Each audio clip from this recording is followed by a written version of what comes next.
This computer. It's recording. Welcome to the Producer's Corner Behind the Boards episode 2. And we got some people in the house right now. More people will be jumping in. We got my brother, Mr. Polo in the building. What up? Got my brother Jaysaun in the building. My brother Bender in the building. And of course, my partner, Mr. Rockoleone's in the building and shit.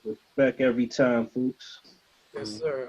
But yeah, so let's get into it, y'all. Marco, man, let's get into what's going on, man. Before I want to ask you this, and I mean, I always wanted to ask you this. I mean, I Master Ace Marco Polo album is one of my favorite albums in the past 5 years. You know what I'm saying? Like I'm saying, and I heard your story in it. But let me hear, Marco, your story.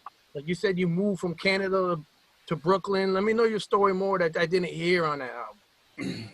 I mean, it's pretty accurate on the story for the most part. But back in 2001, right after 9/11, I moved to New York with no real plan other than a potential internship at a studio. Toronto had a great hip hop scene at the time, but it wasn't like it is now with Drake and Weeknd. It was super underground. It was like Socrates and Cardinal, and I just felt like I needed to go to New York to really pursue this as a producer, and that's basically what it was. And through that studio, I met a lot of people. Pumpkinhead, rest in peace, and then Master Ace, and gave him a beat CD, and it all started from there. Well, that's dope. You know what's crazy? That I don't know if Rocko, you were with me, Rocko, at that Beat Society that I seen them at. You was with me? No, I wasn't there. I went to a Beat Society, and it's the first time I seen you. I didn't know who you were, but I knew Jay because me and Jay did interviews like 15 years ago. You know what I'm saying? Like and you and Jay were both in the Beat Society, and Sean Price was performing at it. Yeah. I remember seeing you guys. I got that on video footage. You know what I mean? It's crazy. Like I recorded it, but to see you guys, like, and you guys still work together. I mean, Jay told me he works with you with some music with you guys. Absolutely. That might have been my first Beat Society. That was your first one too, right, Jay? I only did one. And that was the one that we. It was me, you, and who else? It was Slop, and I feel like somebody else. It was somebody with an ASR 10. Maybe Hezekiah. I can't remember. No. Yeah, I'm gonna have to Google that. Yeah, but I was there. That was crazy. And rest in peace, Sean Price. You know what I'm saying? Definitely.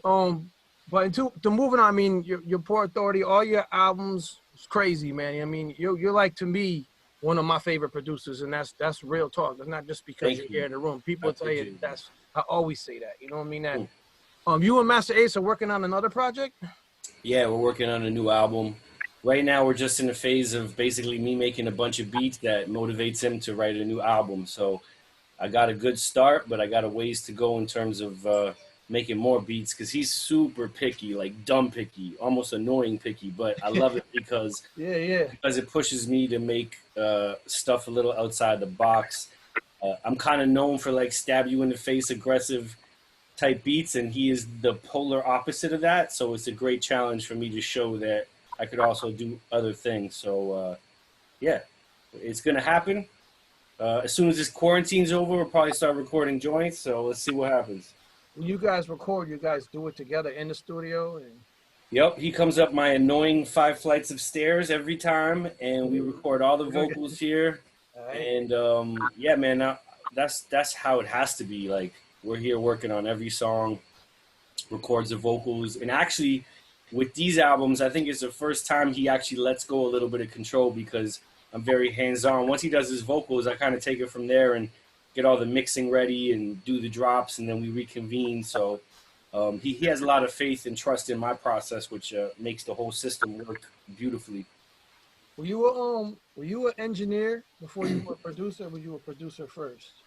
Nah, I mean, what I heard. I went to school for engineering, but even to this day, I wouldn't say I'm an engineer. People say my rough mixes are really good and I know what I'm doing, but I still, when it comes time to put out an album, hire professional mix engineers. I'm definitely knowledgeable on the process, and, you know, it's helpful, but I wouldn't call myself like a mix engineer by any means. And I was a producer first, so. Yeah. And you, that joint you did with Evidence and Master Ace and Premier did the beat. You did mix that though? No. I recorded Ace's vocals. That's the only thing I did on that. Primo mixed it himself. Yeah, Primo mixed that joint. He ain't really letting anyone. You have to have a special relationship to mix a Premier song, but we trusted his process, and then our boy Ricardo mastered it. But I just recorded the vocals on that joint. That was the only joint I didn't produce in that whole album. Oh, okay, yeah, I like to hear them two guys together, Evidence and Master Ace. They're real dope together. Wow, so now you got the kits. You said you got something. Talk about. You said something went in the kit. You said the first place. Explain that to the people. Well, I put out my pad thai drum kits. I just put out my 6th volume, and a Brooklyn Story, the drum kit. And every time I release a kit, I wanted to have a contest, but not some like typical stuff where it's like just straight, here, have a gift certificate to my site. Like I wanted to do something that was actually helpful to producers, connecting them with artists to work with. So the winner, not that I've worked with freaking Jay-Z and Nas, but I've definitely got a catalog and worked with a lot of people. So if you win the contest, you kind of look at my contacts and pick somebody you want to work with, and I call them and I set up a direct link so that producer can submit beats directly to someone that usually they would have no access to. So it's a very dope thing. And past winners have sent beats to Salim Kweli, Pharaoh, Ace, Ed OG, Little Fame. So to me, that's a super dope thing. Like if I was up and coming, I would want the opportunity to work with someone over getting like a, gift certificate or, some free shit's dope, but I want to work with people. So, and shouts to Jay, because Jaysaun's been a part of a lot of my drum kits. Like I hired him to do a bunch of super dope breaks that are in a lot of my volumes. I actually had some on stash and I put them in Pad Thai 6. And that's been a real helpful thing in my kits, is to have original breaks that people can use without getting their ass sued. And so shouts to Jaysaun. Welcome, Wordsworth's in the building. What's going on, Words? Oh man? shit, Words! Brothers, I see the brothers up in here. another man working with Master Ace. You know what I'm saying? Like, I ain't see Jaysaun in a minute in a long time. What's up, man? What's up, Jay? I'm chilling. What's good, man? I'm great. What's up, Words? How you been, man?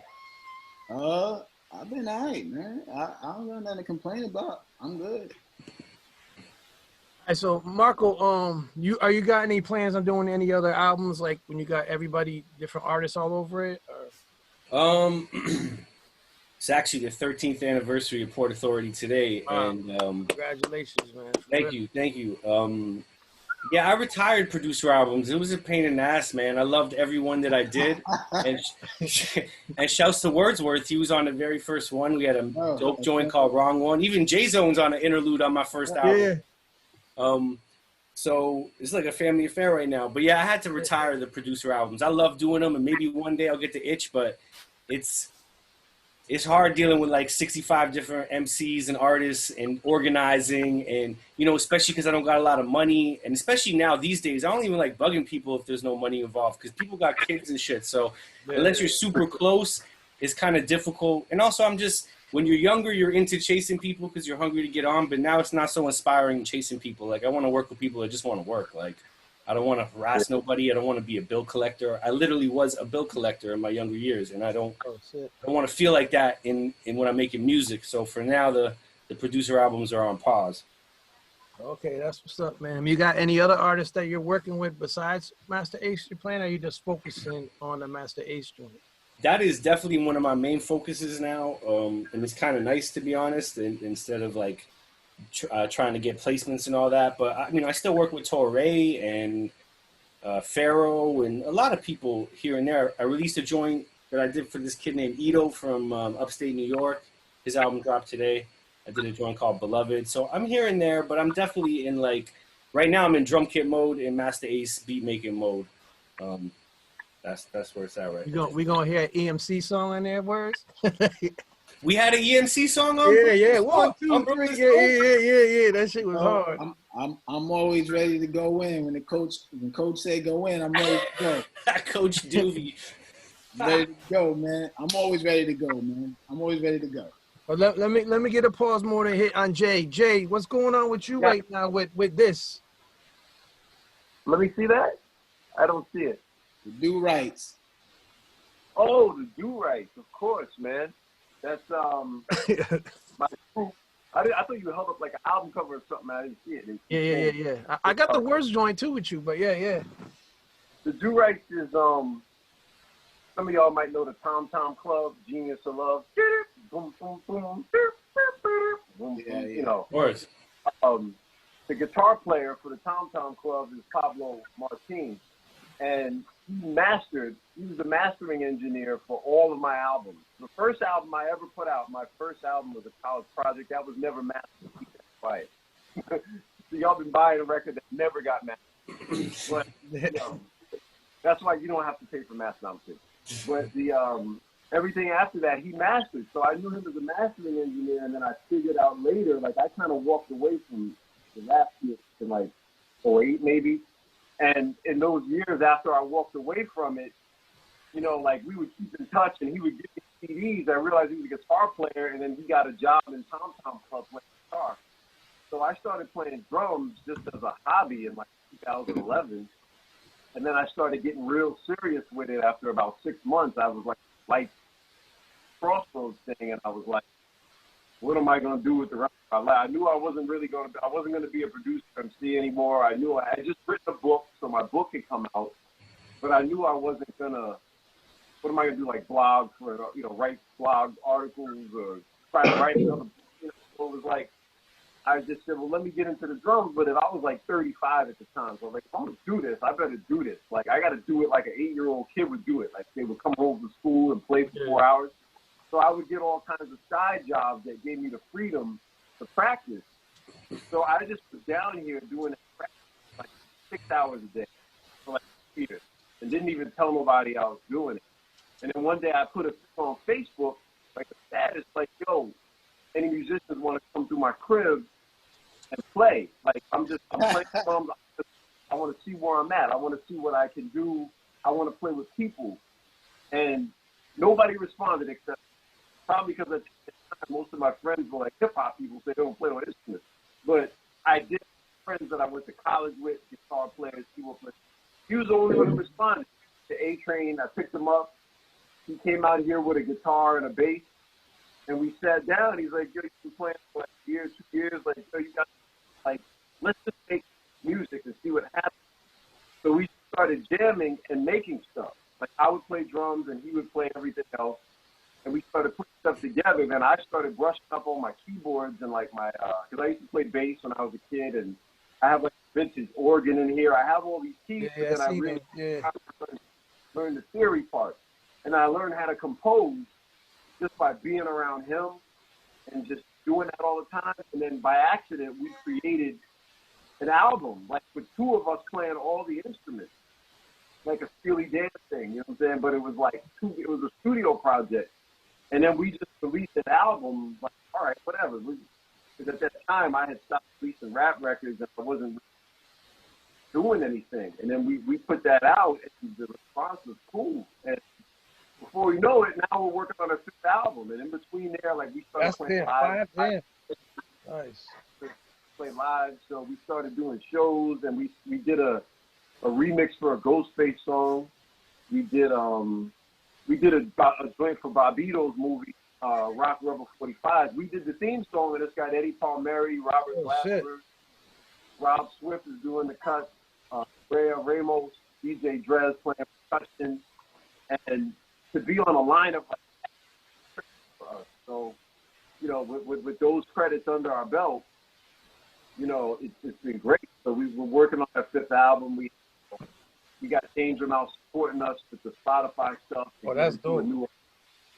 So we've been doing a lot of that really crazy cinematic funk stuff. It's cool, but it's a small niche. Funk. When you go to like DistroKid to put up an album, you can't even choose funk as a genre. Like, they won't even list it. Like, you got to put R&B soul. So it's like, it's like, damn, funk got no respect, but we're in a small enough niche where we make some noise. You know what I mean? There's not a lot of funk. There's not a whole lot of funk. So that's been cool, man. And then it piggybacked off of the drum. Like, the drums led to the drum breaks, led to that, led to me doing studio break packs for people like Marco. I did a custom pack for Marco about 4 years ago, no, 5 years ago. It was that long ago? Damn. 2015, we did that. Was that past time? I don't remember what it came out. Well, yeah. Basically, what happened is I wanted Jay to just because I loved how his shit sounded. There's a lot of drummers doing breaks and putting them out, but they fail miserably. Well, they fail in two places: the feel of it mostly, and then but how it sounds. Like Jay just understood how to mix it so it had a good sound for sampling. So I just found a bunch of breaks I want to replay, send it to him. He did it, and I kind of spread them out over my kits. But they came out so fire that I didn't even put them out right away. I'm like, I need to use these and release them first before I share them with people. Yeah. And one of the breaks is on the Brooklyn Story album, the drums that come in on the hook on Fight Song with Pharaoh. That's Jay's break. Oh, shit. So that's like one of my favorite breaks he did for me. I've used it. You'll see it. Was that Thunder Mother? What happened? Was that Thunder Mother? Hell yeah. Hell yeah. Yo, Skiz, me, and Shy, we all had like a conference where like we gotta retire Thunder Mother because we have like multiple beats where we all use that shit like maybe 5-6 times each. So we're like, yo, we have to like RIP that one. This is so fire. So yeah. Wordsworth, what's up with you, man? How's everything going on with you with the music? Man, I just finished writing a book. I'm catching up to Jaysaun. Finally catching up to Jaysaun. Yeah. The music's been cool, man. I'm actually doing a collab album with Superstition. So we're like on like track 8 right now. Then I'm doing an album from some beats from Kells with the Heat. And then also working on another album with like Hezekiah. So I'm doing like all 3 at the same time. And that's what I'm doing right now. I'm actually writing right now for this joint with me and Superstition right now. So I'm sitting here doing that. And that's what I stay doing, man. I just stay doing random stuff, man. Mad random stuff, you know? You in Florida still? Yeah, I'm out here. Yeah. You guys working on a new EMC album anytime soon, or? We're looking to try to maybe get narrowed down like the producer for it or something like that, you know? So that's maybe the situation, trying to find one person to do the whole thing we talked about. So we'll see how that goes, you know? Okay.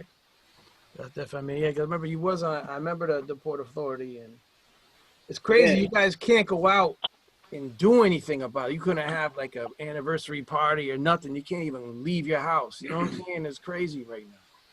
I only know about anniversaries because of the internet, or else I would forget. So. Right. It's true. 20 years ago, I don't fucking remember, man. And then half the time they get the date wrong. Like I go back in my files, I'm like, nah, that ain't the right date. What are you talking about? So I thought that counts. Tell me I'm wrong, it's my shit. Yo, it's crazy. It's crazy because I'm sitting in this room and like Words is one of the first dudes to mess with my beats and be up in this room working with me. Words is a real dude, man. For real. Words is one of the very first field. I used to be at your house every morning. Yeah. Yo, every morning. What are you doing? Yo, I'm on my way.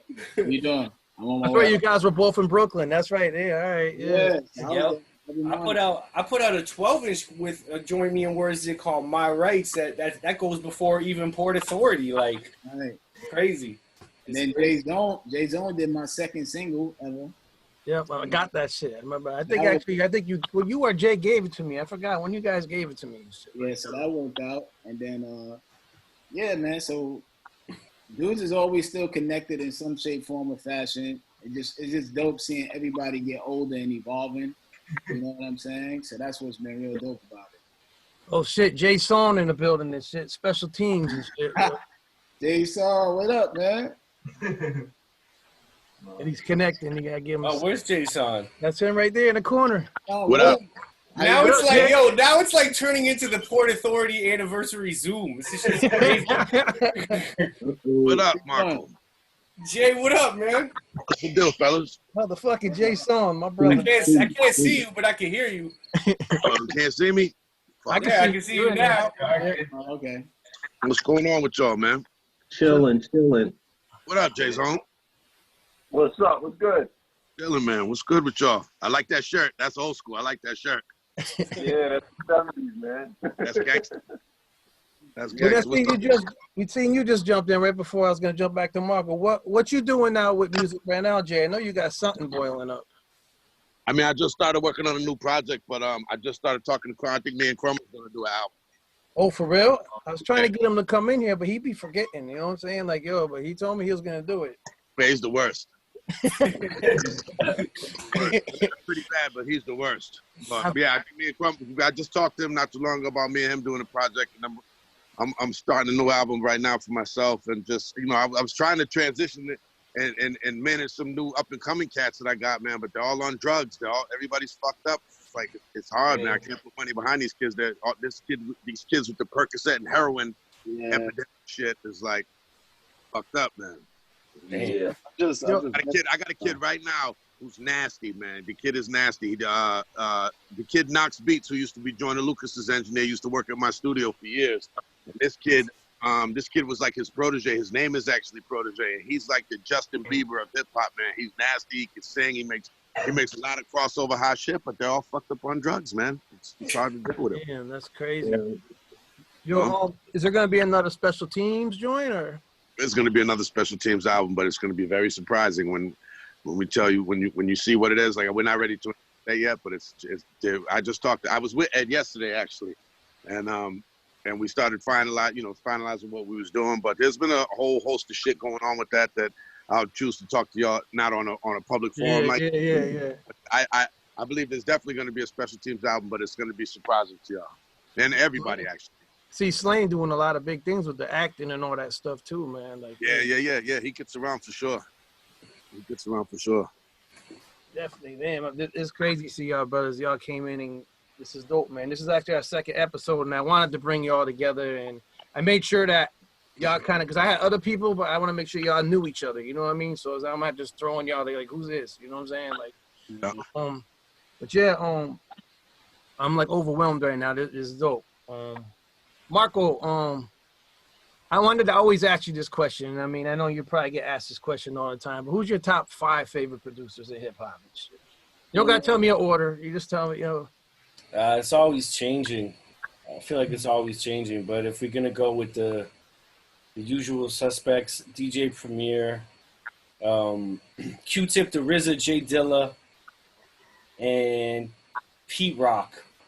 I'm gonna go with those 5 today. It'll probably be different tomorrow, but subject to change. yeah, always. There's too many people. There's too many people to have a top 5. Like, it's frustrating. Oh, I don't know Jaysaun. Jaysaun don't really do hip hop anymore, but who would be your top 5 favorite producers in hip hop, Jaysaun? You need to ask him 5 drummers, top 5 drummers. You know, is Questlove in there, or is he not in love? You gonna pick some old West Coast stuff. Old West Coast. That's Jay. I know you about to pick some old West Coast stuff. My top 5 drummers. You can say, yeah, your top 5 drummers. Who's your top in life? You know what I mean? In drumming, period. Well, also because it's my favorite group, and I actually met him, and he kind of gave me a lot of advice. Funky George from Kool and the Gang, George Brown.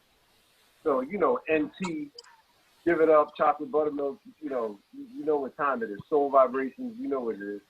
George Brown, Bernard Purdy, of course, Bernard Purdy. Cat named Joe Dukes, who is a jazz drummer. He played with Jack McDuff, but he's the one playing on Spinning Wheel by Lonnie Smith that has all those crazy breaks in it.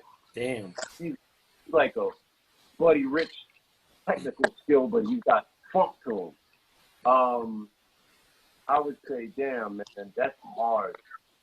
Gotta throw Elvin Jones in there from a jazz perspective because he just influenced a lot of that broken stuff that we hear nowadays, man. And of course, Clyde Stubblefield, Mr. Funky Drummer himself. I was just gonna say.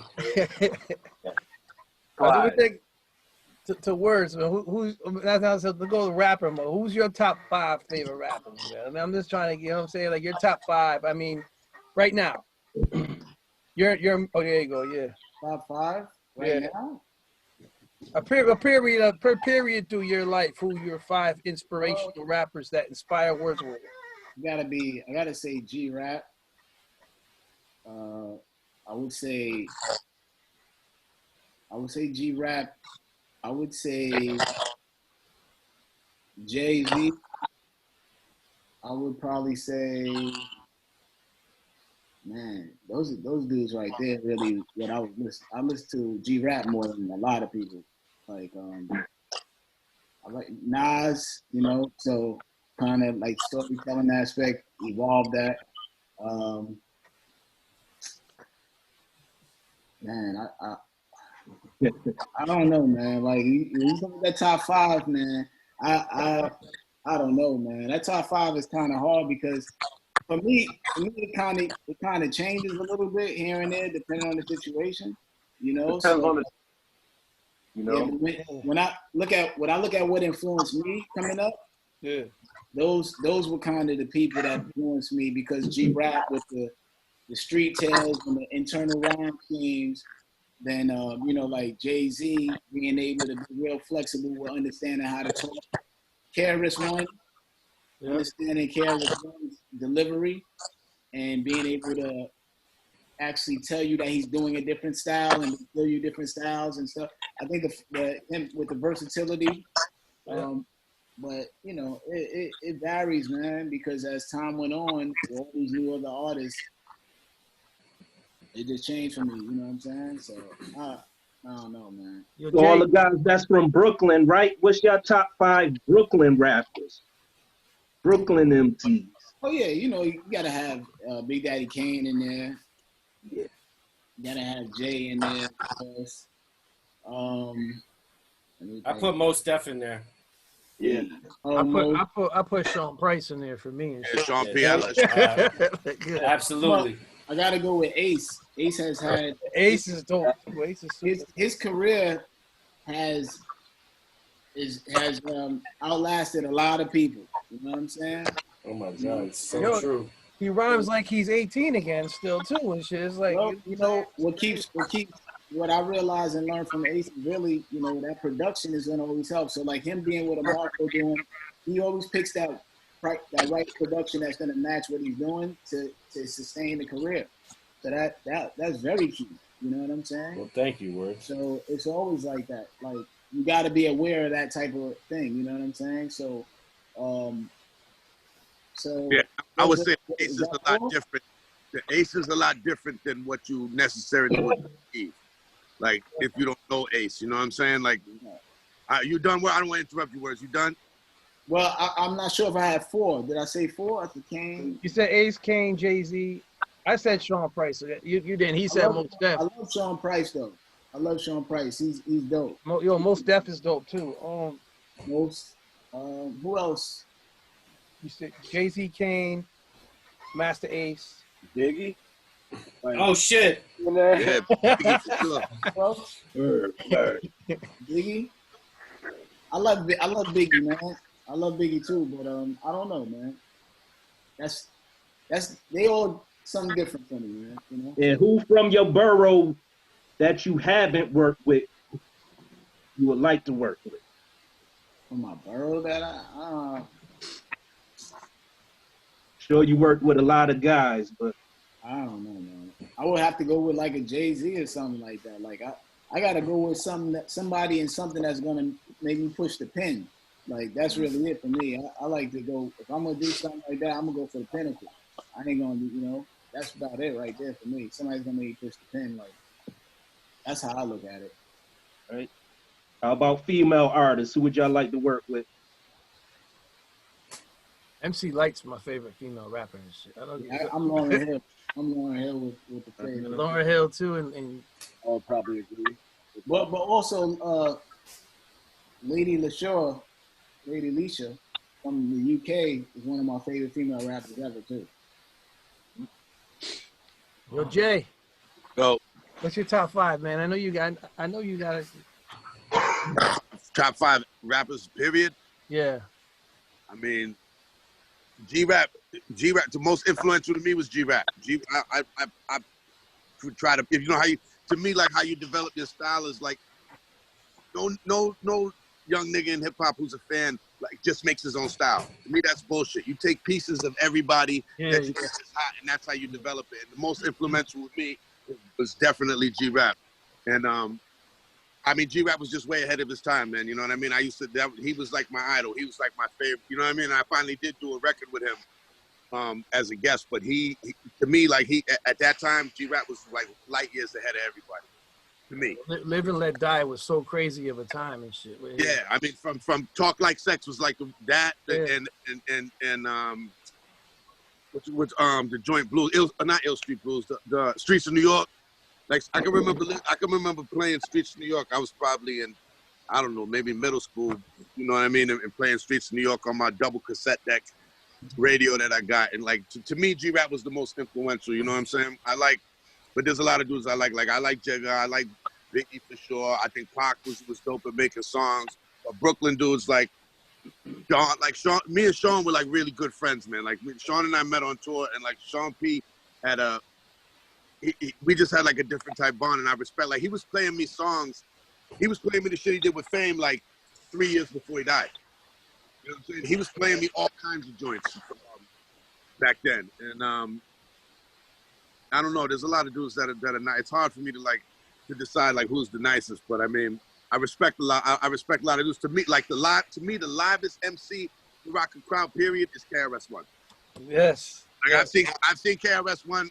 I was at a show with him where he rocked Boston. It was 30 because me and Edo did the show too. He rocked 35,000 people at Government Center in Boston, an outdoor. Because he used to do this huge outdoor concert, and he came on late, and the police wanted to shut it down, and he basically, in the most eloquent way, like he chumped the police in front of everybody, but he did it without being disrespectful, and he just controlled the whole crowd. Like it was crazy. He controlled the crowd, he controlled the police, he controlled everybody. And to me, he's the dopest live, but also Kane, like Kane rocks by himself, breath control, like, you know what I mean? It's crazy because rest in peace to Steezo, but I did a show with Steezo set us up to do a show in Hartford with Nice and Smooth, Mobb Deep, Das Effects, Rakim, and Kane was there.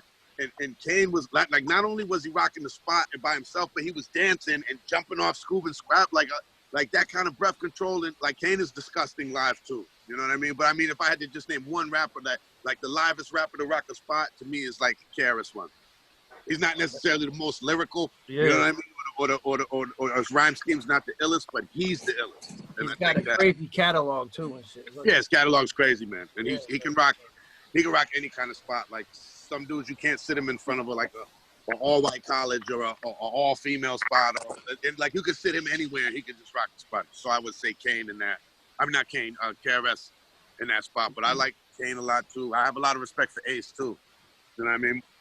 Like when I met Ace, what I was trying to say before is like Ace is nothing like I thought he was like typical rapper, gonna be like, you know, he's like so intelligent and like he doesn't do drugs and like you know, I was like looking at him like, nigga, you don't eat meat, you don't do drugs, like what's the matter with you, type of shit, you know what I mean?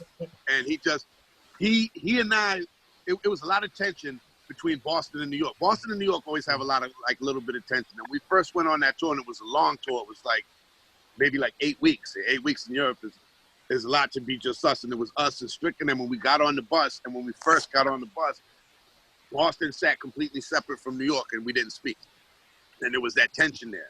And by like maybe like the second show, like all that shit was gone and we were sitting with them and cracking and just having a good time. But me and Ace had like a little bit of tension, nothing really, but he was like feeling me out kind of thing a little bit. And then we went to Christiana, Copenhagen.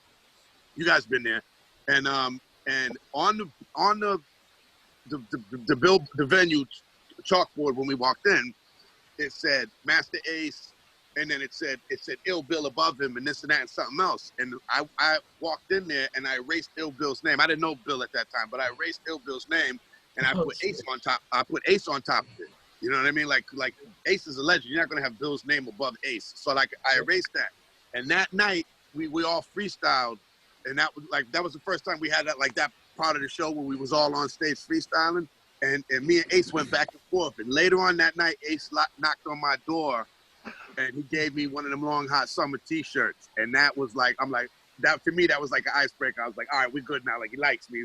It was like a tension thing. It But I really like Ace a lot, man. Like I've talked to Ace many times because I got diabetes not too long ago, like about a year or two ago, and I was just talking to Ace about health, health shit and this and that, and he still texts me, asks me how I'm doing, and we go. I have a lot of respect for Ace, man. I respect the way he carries himself, how he does his business, and like Words said, his longevity in the business is crazy. And I was fucking with him while we were on tour because I was telling him like, yo, I want to hear Me and the Biz, and I want to hear Saturday Night. And he was looking at me like, nigga, I'm not performing that shit. Like, I'm on my new shit. And then we get to one of the dates, and he's like, this is for Jaysaun, and he did both of those. And it was like, I had mad fun with them. Him and Strick, we had a good time. I have a lot of respect for them. That's dope. That's why Marco said it earlier in the chat. He was saying that it's not easy to give him beats. He's picky as hell. So it's like, yo. Yeah.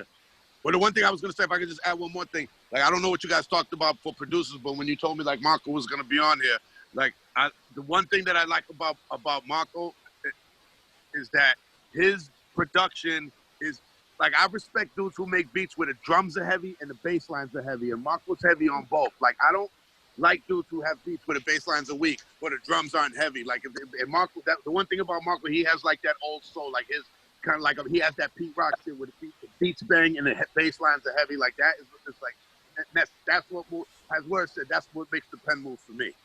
So I respect Marco's production a lot. Appreciate that. So. Yeah, that was Katie. Matter of fact, I thought the rhythm roulette shit was tough. You and Jaysaun was on the rhythm roulette and shit. Yeah, that shit was crazy. Yeah, that shit was hard, man. You did that. You took that fucking Clubhouse record and fucking made it do that. Oh, I got screwed over on my rhythm roulette. For real?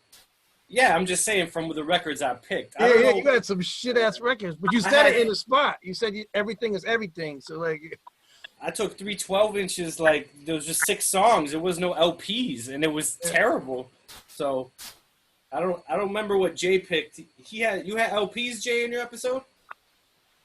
Is Jaysaun still there? Yeah, okay. You guys went to the same place? I went to the Thing. I don't know where Jaysaun went. Bayside, Breakdown Records and Bayside. It's not around anymore. Oh, I missed that place. I think I went there with you, or you told me about it. Yeah, that was right before they closed when I did that. So. And they used to have a studio in the basement, right? Uh-huh. Okay, yeah, I remember that place. Yeah, that shit was crazy.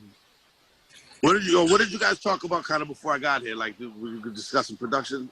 They were talking about what they're doing and shit. I mean, you guys talk, man, talk. You know what I'm saying? But I'm going to come with a question. This is what I like doing, bringing people. This is the vibe of this. This is the producer. I just want to step in real quick. My name is Spliph. I'm a fan of everybody here, you know what I mean? What up, Eyez? What up, Bender? What up, you know what I'm saying? Rocko, Wordsworth, you know what I mean? Your background is crazy. What the fuck is going on back there? Yeah. you could do that in here, Marco. You could do all kinds of, the virtual background. I can put, okay. Yeah, that's my setup or whatever, so I'll figure, you know what I mean? Dope, okay. Because otherwise behind me, there's a whole lot of nothing. So I got you. You know what I mean? At least highlight it, do a little, my little keyboards and all that other stuff. But yeah, I just want to say what up, introduce myself. I'm Spliph. I showed up to the party a little late too. Peace. I probably got here like 2 minutes before you. But yeah, just it's a pleasure and an honor to meet all y'all. And likewise, bro. Yeah, appreciate it. Doc's an ill producer. He's in Connecticut too. You know what I mean? I'm from Connecticut. I'm from Connecticut originally. What part of Connecticut? I was born in Stamford, but my grandfather was a doctor at Bridgeport Hospital for 40 years. Man, shit. Shit, that's dope. I had heavy Connecticut roots, man, back in the day. Mm-hmm. Yo, Jaysaun, I was talking about how today's the 13th anniversary of Port Authority, and I got you here, I got Words and Jaysaun, and all 3 of you were on that album. Yeah, yo, people love that record, man. Dude, that's, yeah. All My Love is a crazy, crazy record, bro. You know what's crazy? I get dudes. I have friends of mine, right? And like some of them are like really into the music, and some of them aren't, or whatever. And they'll call me, and they'll have discovered these records like on the internet, and they'll think that I just did them. Like, yo, like you did this joint about your life. It's crazy. I'm like, nigga, it's on Port Authority. Like it's been out. You know? It's all good. At least they found it. Yeah, people Yo. love that record, man. That was a dope record, man. I was honored to be on that joint, man. Yo, it's Yes. crazy. When you dropped that, Marco, that's when I interviewed you on the radio, and that doesn't seem like 13 years ago, yo. That's crazy. 2007 or 2008 at least. Yeah, that's a minute. Yep. Crazy Yeah, that shit. Yeah, definitely. So, I mean, I'm overwhelmed with you guys talking. You guys, let me get okay. Let me get this. Let me get from each one of you. Let me get a crazy studio story from one of y'all that you always can bring with you. That you never said it before on a media. You know what I'm saying? Like, let me get a story. Get any type of crazy story being in the studio recording with somebody. I know all y'all worked with a bunch of people, so. You know All right, let me tell you one real quick. Let me tell you one real quick. With Guru, all right? All right. Rest in peace, Google. Man. Now, Keith, I know Keith.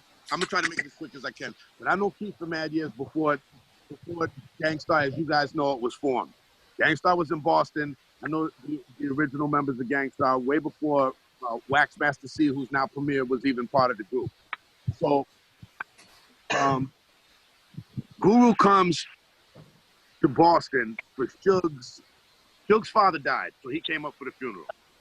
So right around that time, he came and did this record with the Creators when I was in the Creators called Home. And Home had like everybody who was Boston of Boston at that time. It had Crumb, it had Suge, it had Acrobatic, it had, it just had everybody who was in Boston. Now, Keith, we wanted to get Keith in there because Keith had never done any records for Boston at all. And a lot of Boston either hated him or thought he was a traitor because he went to New York. Or they didn't understand the science. So we get him in the studio. And he comes in, and he's nice when he comes in. He comes in when my man comes in at like 1 o'clock. Yo, he bangs the joint out because he actually only did a hook on the record. So he comes in and he does the hook, and he's sitting there and we're talking and we're having a good ass time. And we're listening to records, and he plays the street. So he plays the Jazz Mataz, but the street soul version. And he's loving the record. I mean, he's like, yo, I love the beat because it was me, him, Smitty, and a couple of cats that we were all friends since we were young, but some of them had lost touch after he went to New York. We're all in there. He's playing the record, and he's feeling it, and he's starting them over. He's bringing them back and bringing them back. And we're drinking and having a great time. And he's like, yo, my mother and father's anniversary is tomorrow morning. And he's like, I gotta make a song for my moms and my pops. And he's like, I didn't write it yet. It's like 2:30 in the morning, and we're fucked up. We're all drinking. He's like, I didn't write it yet. And he said, my dad's name, his father was Judge Harry Elam, and his mom's name was Barbara. So we're sitting down, and he's like, yo, let me do this real quick. So we're having some drinks, and he starts writing the shit, and he's like, when Harry met Barbara, he met Barbara. When Harry met Barbara, and he starts writing and right? And I'm like, what is this dude doing? And like, he wrote it. It was real. It was simple, but he wrote it, and it was dope. And I mean, he wrote it. I mean, at this point we were shattered, man. We drinking Hennessy like we were all to the meat. So we still was drinking. Went down and got some pizza. I come back upstairs. He finishes the song. It was like a short joint. It was probably like a minute and a half or whatever. But that was how the hook goes. When Harry met Barbara, he met Barbara. So, anyways, we get nice. We have a great time. He was really on that ball head slick shit at that time. So we're leaving now. It's probably 3:30 in the morning. And he's way too drunk to drive, and we're in downtown Boston. So I'm like, yo, who's taking you home? And he's like, yo, I'm gonna drive. He had this rental. He had like a rental. He had like a Pathfinder rental or something. He's like, I'm driving down. His parents live down the Cape, so that's like an hour from Boston. And down the Cape is like, if you're not the right shade, you're not the right complexion for the protection down the Cape, you're gonna have a problem. So he leaves and goes down there. And I get a phone call the next morning. Yo, Keith was Guru was in an accident. I'm like, yo, what are you talking about? He gets all the way down to like Wareham and flips the truck over in the rotary at like 6 in the morning, shattered. So they called me and they told me like we didn't know what was going on or whatever. Yo, he still made it to his parents' thing, and he still did the song. He stayed up all night and still did the song. By that time, he had to be like, Keith was a drinker. He used to get fucked up. But at that time, for him to do that, to record with us and go down there and flip the truck over and still make it to his family shit was like that. That's a crazy story. Fuck. God damn. And he wrote it. And he wrote it and recorded it that night and memorized it and performed it in front of his family the next day. Damn. So, You memorize it drunk and then remember that shit sober? That's crazy. yo, he's crazy, man. He flipped the truck over in the rotary and still didn't get it. Like, how do you, like, to be that? You could get pulled over down there and get arrested just for driving at that time. He flipped the truck over and still made it and didn't get arrested. Damn. So, Rest in peace, Guru, man. That's another MC that's real dope, man. I love Guru and shit. You know what I'm saying? Jaysaun, I know you got a story, man. I know you recorded with a lot of artists too. It could be any kind of story. You got a crazy story? Trying to think.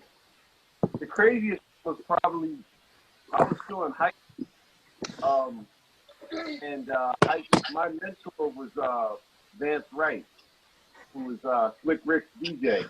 But at the time, Rick was in jail because he had shot at somebody. So this was like 94, 95, 90. I was working there. And he shot his cousin, didn't he? Yeah, plumber. Yeah. And so he was in jail. So Vance had a studio. My senior year of high school, I was the engineer. That was like my job. Like I would work weekends and I would come every day after school. He would let me do my homework in his office, and then I would do sessions. I was probably making better money then than now. You know. And drums in the band, like 5 motherfuckers, like you ain't getting no money after the show. But at that point, you know, like you're the only engineer. So when I went to high school, I didn't really fit in. I didn't really like my high school. Like I just went to class. Like, I played sports and shit. Towards the end, I was already checked out, and I didn't. So I didn't go to the prom.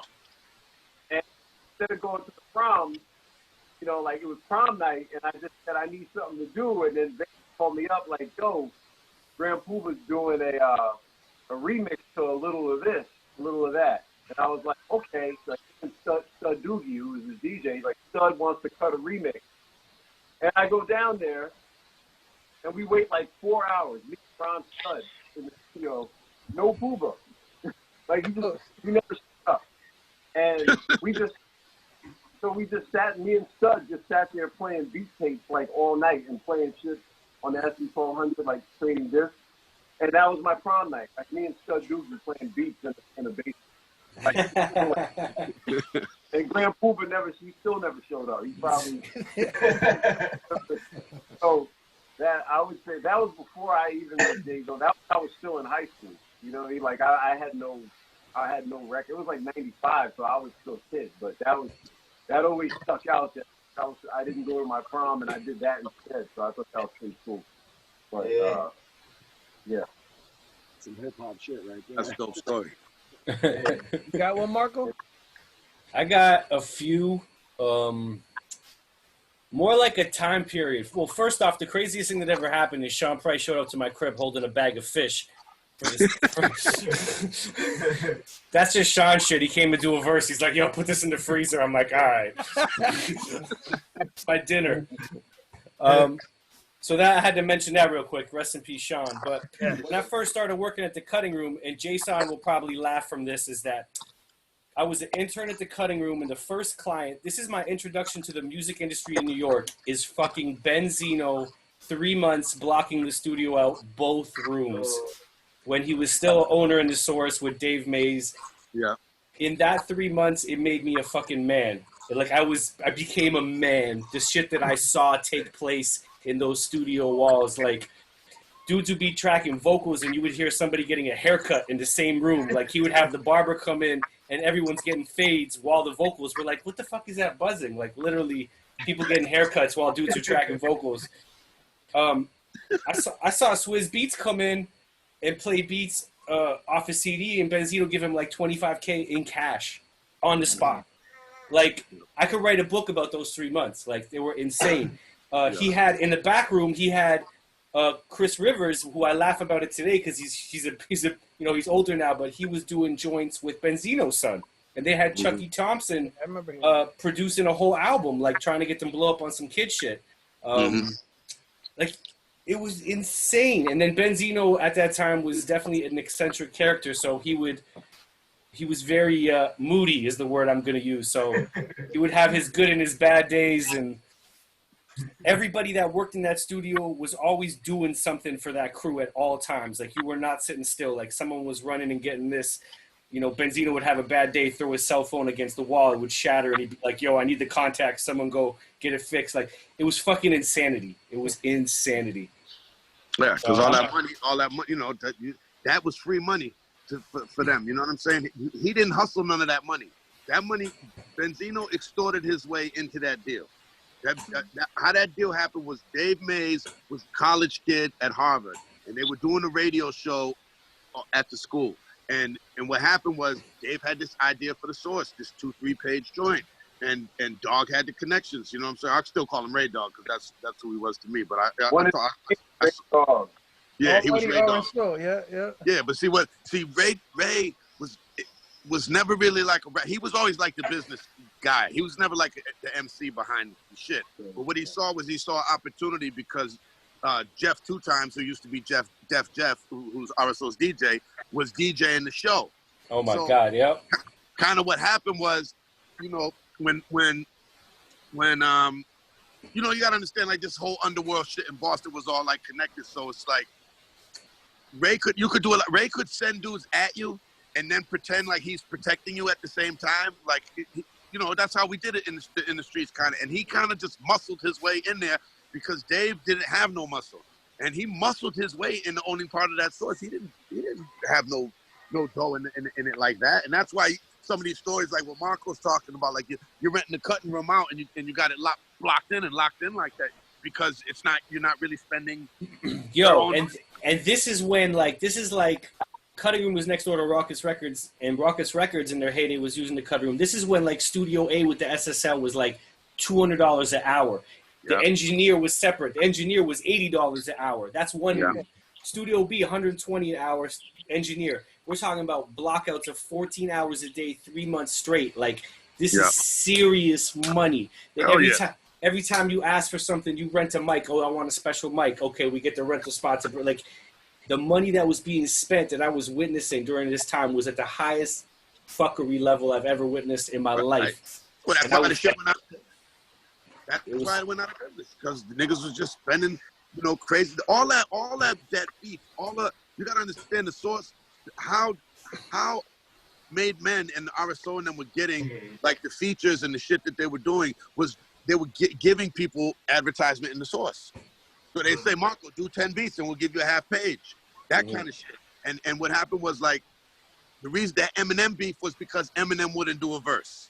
That's what the fight was about. Like, Eminem would not do a verse with them. So Dog dissed him, and then Eminem crushed him. And then, you know, same kind of thing with Jay-Z. I don't think Jay-Z he always pushed to have Jay-Z do a verse. Jay-Z wouldn't do a verse. And that's how the beef started. I mean, it was ingenious and stupid at the same time. I mean, I give him a lot of credit because you know, how many dudes can muscle their way into like a $50 million magazine? You know what I mean?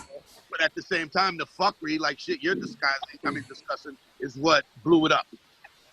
Yeah. Words. I know you got a crazy story, man. Your mic is muted though. Oh man, I was around Trackmasters around the time, like right from before Juicy to Nas. So I was, I seen a lot, man. We used to be in Bearsville, and they had rented out a studio in Bearsville that was like upstate New York, and that's where it actually had a studio and cabins. So at that time, Trackmasters would have everybody come up there and do stuff, and that was like the first time I met 50. And 50 had like, at that time, 50 probably had like 40 records done in like 2 weeks. Damn. Yeah, he had like 40 done in 2 weeks, man. Some stuff that I heard that, you know, probably never ever came out. But he was like that.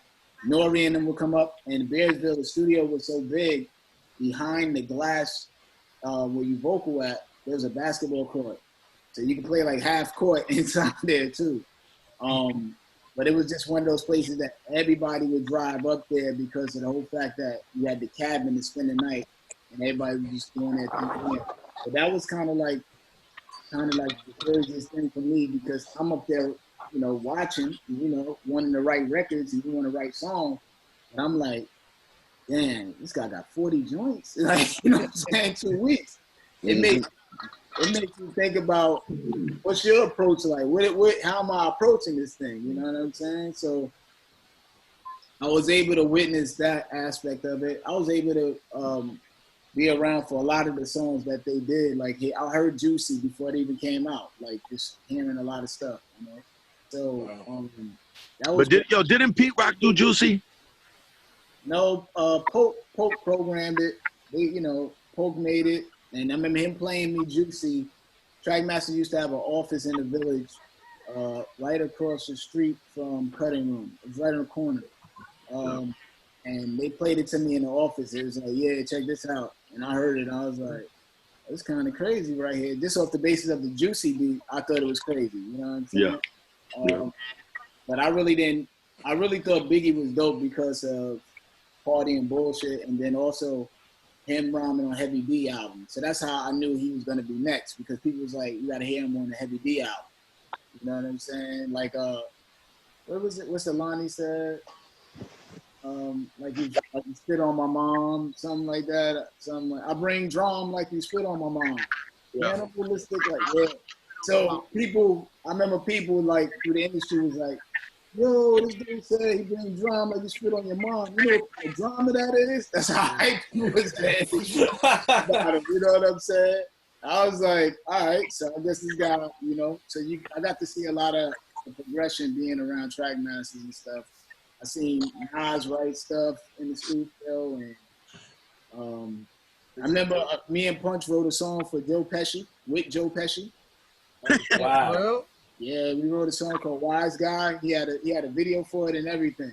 Damn, that shit's in YouTube? That shit. me and Punch wrote it with Joe Pesci, so him coming up with the hook like, yeah, I want the hook to be like, it's the bitches that'll get you. Yo, that's amazing. Yeah, so, yeah, he said Joe Pesci. Wow. Yo. Yeah, Joe Pesci wrote in the studio. He was one of the first people I seen sitting down at the console with the engineer vocal. You know what I'm saying? That shit is crazy. That shit. Yeah, so yeah, we wrote that song called Wise Guy with Joe Pesci. Crazy. Spent like 2 to 3 days with him writing. Did it come out? Yeah, it came out. Yeah, I'm gonna have to look that shit up now. You know what I'm saying? He's rapping over the Rapture. Okay. Yeah, man. I heard the story that Pete Rock showed Biggie the record first and shit, and when Puffy was there and he took the idea. I heard that Pete Rock saying that in an interview and shit. You know what I'm saying? It's possible. You know, he came up with the idea. He's like, yo, he ain't do nothing but take it. So why am I gonna pay him when you know what I mean? That's my mentality, what he's thinking. You know what I'm saying? Like, because mentality, what you're thinking is at that time, if it says produced by Pete Rock, people are gonna be like, oh shit, Pete Rock did this at that time too. People, Pete Rock did this shit. Like, you know what I mean? Yeah, but I think also at that time, it started changing though too. So Puffy was probably thinking on that terms of, because everybody's name goes up and down in the game. You just have your time. You know what I'm saying? You have your time. And at that time when Puff started doing that stuff, everything was a Puffy thing. You know what I'm saying? Like Bad Boy and, you know, the Death Row and all that. So he probably was thinking on that terms of, because Pete Rock wasn't necessarily known for radio friendly. So he probably was thinking, I need to go somewhere where dudes are kind of doing the radio thing. And he took it to Pope and Tone. Because then after that, Pope and Tone did, they did so much. They did the Biggie No Chance remix. They did a lot of, it was written too and shit, right? They did Marianne Method. I mean, so many, man. So many. You know what I'm saying? They catapulted Nas to the next level. You know what I'm saying? You know, without it was written, we don't know where Nas would really be. We know he was iconic, automatic, but it was written was that record that I Rule the World that made you go, oh, okay. You know what I'm saying? So it's so many different intricacies that come into play when making records and who did what, you know? definitely. I just have to ask you guys a dope ass question, and I listened to you when I lost track of my mind and shit. Like, I feel damn. like around that time too, when Trackmasters came, and at least my experience personally as a listener and as a fan was like around that time when these guys were coming in and doing the production, things got stepped up a level. You know what I mean? It wasn't just dusty drums and a grimy bass line was doing it no more. Like hip hop beats and the way that they were sampling became more musical. You know what I mean? Yeah. I seen when they did I think that record, I think Nas got a record called Money. They got a record called Money, and they got like these sound like calypso drums, sound like steel pan drums in it. Yeah. Oh, Yeah, and then I remember I was in the studio, I was like, oh, they got a keyboard player doing the steel pan. I was learning stuff like that, you know? I'll give you one of my craziest stories though. This is one crazy. I did a cypher with Kobe Bryant. Oh shit. Yeah, I actually wrote it on this new album, me and Superstition. I'll write a whole verse about describing it, but I did because remember Trackmasters, he was signed to Trackmasters. Yep. So sitting in the studio, I'm sitting there watching TV in the lounge, and Kobe come walking in, and he listening to what's going on. I forgot who was on TV. Go, yo, everybody better come out and drop their album now, because when I come out, it's over. Give you an idea what Kobe was like. He just came in the room. I don't know him. You know? He sees what's on TV. He working on his album. I don't care who's out. When I come out, it's over. I was just like, all right. So I'm wondering. I don't know what his records are gonna sound like. You know, this is before the Tyra Banks record come out and all that. So I don't know what he's gonna sound like. So within that same time, after a while, just like, yo, let's get a cypher going. So then it was me, Punch, Kobe, and Kobe man Brody. So you know I rhyme Brody and Kobe in the rhyme because they rhyme, and that's how the world works. It's so weird. But Kobe ran. We rhyming. We go. Kobe man ran out of rhymes, and he told him, "Yo, you should be in lyrical fitness." So I knew at that time Cannabis was his favorite rapper because nobody else was saying lyrical fitness at that time. Right? Yeah. So he tell his man, yo, you ran out of rhymes. He was kind of mad at his boy for running out of rhymes. Man, my computer about to run out of power. But I'll sum it up real quick. So how I knew he was a straight Cannabis fan is he said, I'll quantum leap into the future so I could battle myself. I was like, okay. Okay. I was like, oh, okay, Kobe. You know what I'm saying? So Sound like a bite. Before you jump out, how many of y'all watched the premiere RZA shit? I did. I watched that. Do you think I mean, who cares of the winners and winners? You think they both picked the right beats to play in the battle as an audience? There was some joints that, I was like, man, why you ain't play that? But it's like, there's so many joints, man. I just enjoyed the fact dudes was doing it. Yeah, like the doo-wop Tony Touch joint. You saw that joint too, and that was. I saw some of Ed and Benzino over last week too. Yeah. I saw some of that. Mr. Cheeks about to battle Keith Murray and shit. Who is? Mr. Cheeks and Keith Murray about to go at it and shit. Granddaddy IU was telling me about that shit. I was like, okay, like that's what's up. Yo, Keith Murray's crazy, man. Yeah. Keith Murray, yo, I'm gonna tell you one. Let me just tell you a quick story about this. We was at the Worcester Palladium, and it was Def Squad was there, right? And it was dope because that was my. That would be another story. That was my second time. I met Redman in D&D. Redman walked in when we was doing the special teams record. Redman walked in the studio while I was in the booth, and I could hear him talking, but I couldn't see it. And Preem was at the boards or whatever. I could hear him in the background or whatever. But I was like, I was kind of bugging because I was trying to record the verse at the same time, so I didn't want to get too distracted on it. And then I heard him say, he said, yo, who is that like he's nice or whatever? And I'm like, I'm saying to myself, like, who's he talking about? You know what I mean? Like, who's nice? He's talking about me when I was there the first time, but I couldn't believe it. And when I got out, he had the PS, what was that mini PS, the PSP? Yeah. Yo, he had like the beta version of that. They weren't sending that to anybody. It was only that to they was only sending that to certain people to test it, and he had it. He was letting me play with it. Redman was mad cool, man. He sat down and kicked it with us, like he was mad cool. But that wasn't my story. But my story is we was at we did a show at the Palladium with Def Squad. So Keith Murray is on stage with these niggas, and Keith Murray says, "I need a shot of Hennessy." He says that he's not gonna rhyme until he gets a shot of Hennessy. So he's waiting. A couple people bring him a couple shots of Hennessy. Yo, they start rocking the joints. Keith Murray doesn't say nothing. He backs up and stage dives into the crowd, but he doesn't tell the crowd that he's going to do it. And the crowd moved, and he slammed face first on the ground. Bad. It was a bad look, right? It was real bad. I mean, it was real bad. The whole place was quiet. But what made me think about that was later on, we were staying in the same hotel. And later on, about 3 in the morning, we were, I think me and Crumb was there. We were upstairs in the hotel. We was talking with some birds, doing whatever, getting fucked up. I come out in the hallway, and Keith Murray is walking down the hallway, ass naked, drunk. He was hammered, drunk, like fucked up. Like they was just, he was butt naked, man. I said, this nigga drinks for real. I get drunk too, but I don't walk around the hotel like the thing. Yo, Keith Murray was butt naked, nigga, drunk. Yeah.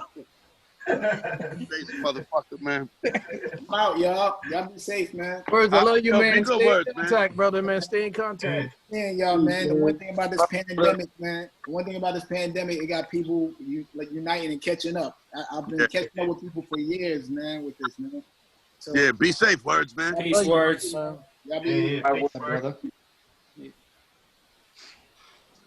Yeah, that's just crazy, man. What's the name's about to pop in here? Elder Sensei and shit in a minute. And shit. He is driving these. He was in an Uber shit right now. He's like, wait for me to get there. Wait for me to get there. I'm like, all right. So like, oh. Yo, I actually got a boogie too because I got another call.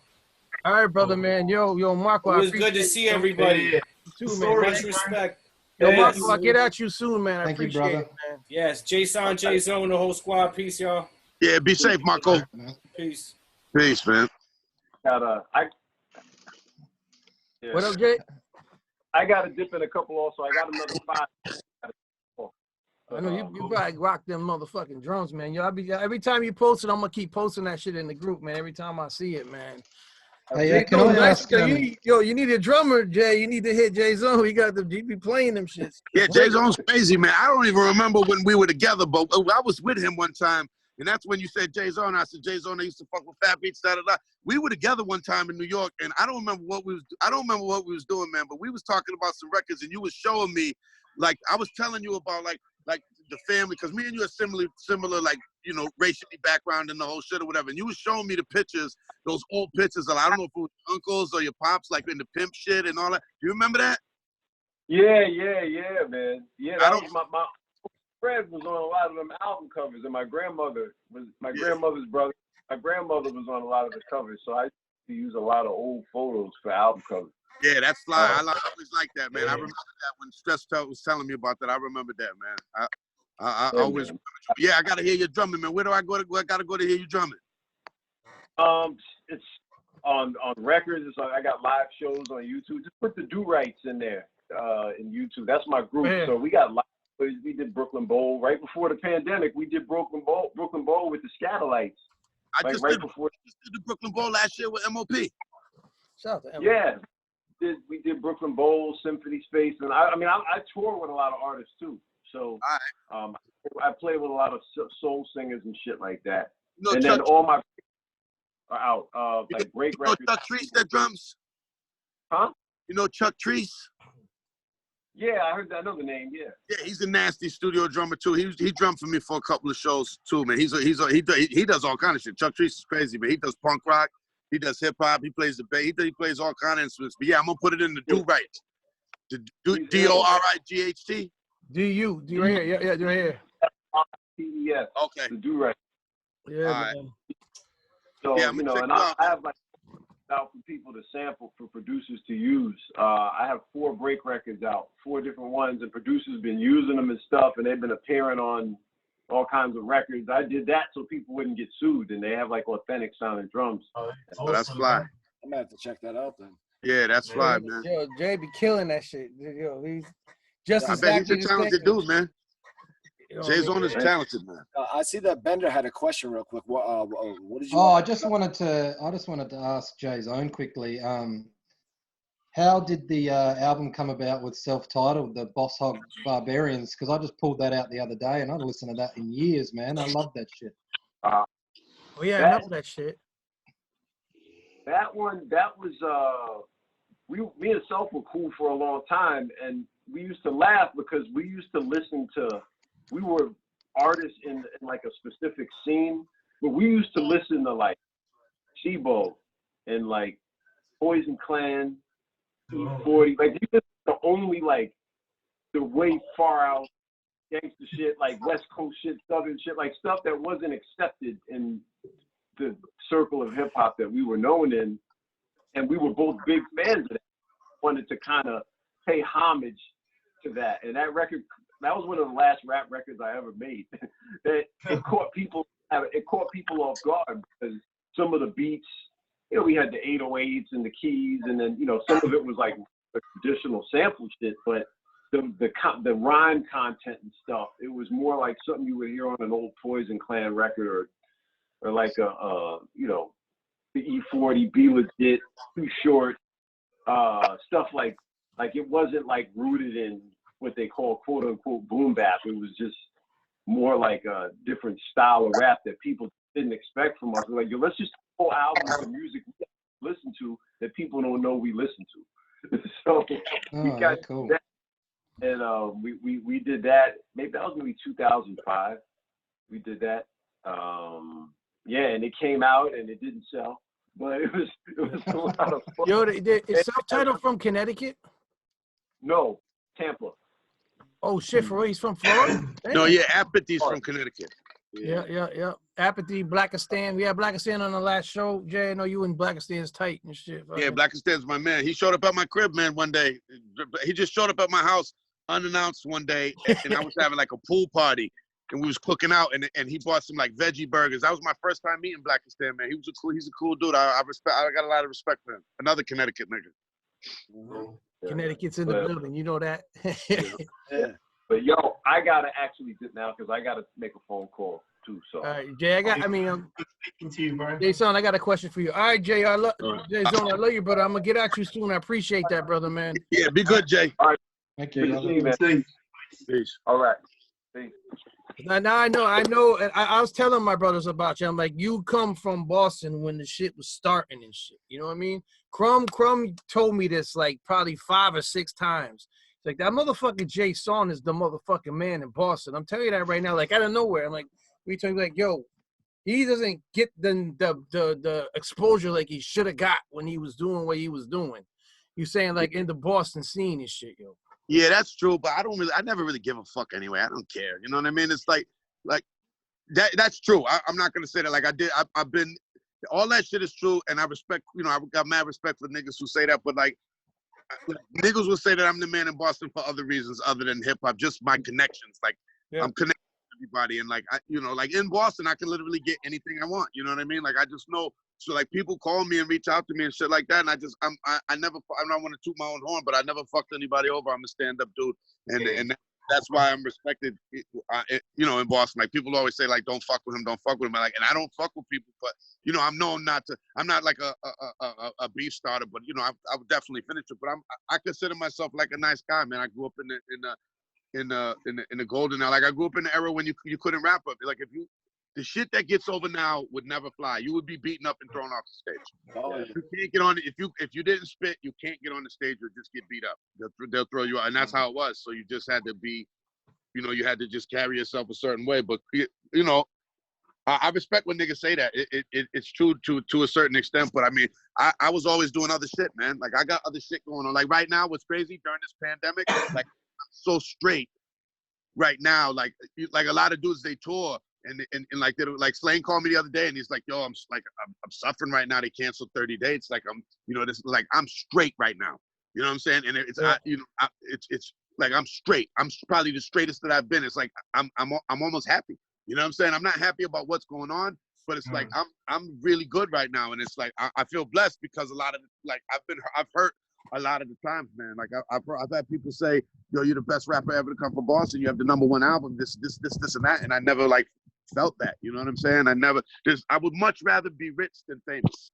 any day. Like, I'm famous, I'm not rich, but I would much rather be rich than famous. You know what I'm saying? Like, when that money is there and you don't have to worry, like, money brings a lot of, it brings a lot of problems, but it will also bring, it smooths things out. Like, if you're not stressing about certain things, like, I got kids, man. I had a kid at 15.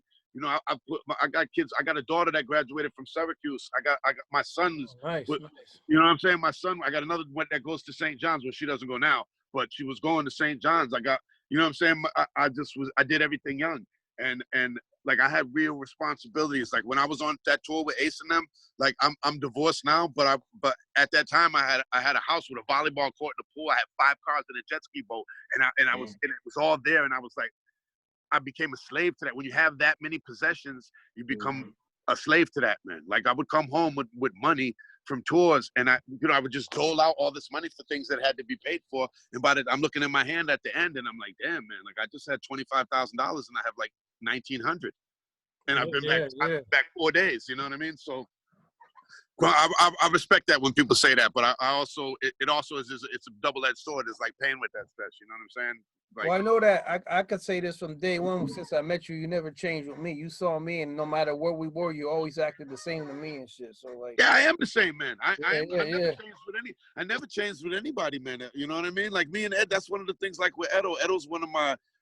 Oh, I know Ed since I was like 16, and me and Ed had problems at that time because Ed was making records, but I was at that time like the nicest freestyler in Boston, and they would always say to Ed or Benzino or other niggas, they would say, yo, none of y'all can freestyle better than Jay. Like, Jay's the best freestyler, and Ed used to be like, fuck Jay, da da da da, but not like because he didn't like me, just because it was that kind of thing. And he and I, we had friction, but we were also like in the same spots, like tight. Like, I remember when Scientific, rest in peace, was playing his demo. And he was playing it for me and Ed, and Ed and I had friction, but Ed is one of my like best friends in music. Period. Like, I've had times when I'm mad at him, and like, if I don't see him, it's never gone like that. But if I don't see Ed for 2 years, like, when I see him, it's like yesterday. And a lot of my friends are like that, but that comes with a curse. Like, I don't want to take up too much time, but basically, like, that Jaysaun's the man, and he's this and that. Like, I respect that because I earned that reputation, and I didn't fuck anybody over. But it also, like, stress is like if a nigga says to you, like, yo, people come up at a show and they'll say, yo, you're the greatest rapper ever from Boston. I have dudes right now that have hit me up on Instagram and say, like, your music saved my life. I know a lot of you other artists have heard that shit too, and they say, like. And I'll say, why do you say that? And the dude would say, like, I was in jail and I was going to kill myself, but I was listening to your records, and that shit changed my life. And, like, that kind of fucks you up a little bit because you're like, damn, like, you don't necessarily expect it to be like that. So, it's a double-edged sword. Yeah, because, I mean, you always did shit to do it. I mean, so what year can you actually say you started rhyming? Oh, I started, man. I mean, if you want history on it, my cousin, who's a couple of years older than me, was Premier's first rapper. They had a group called Inner Circle Posse. The one that went to the service he was talking about? Yeah, he went. Yeah. They both went to. My uncle went to Prairie View. My cousin's father went to Prairie View University, and Premier and my cousin went to Prairie View.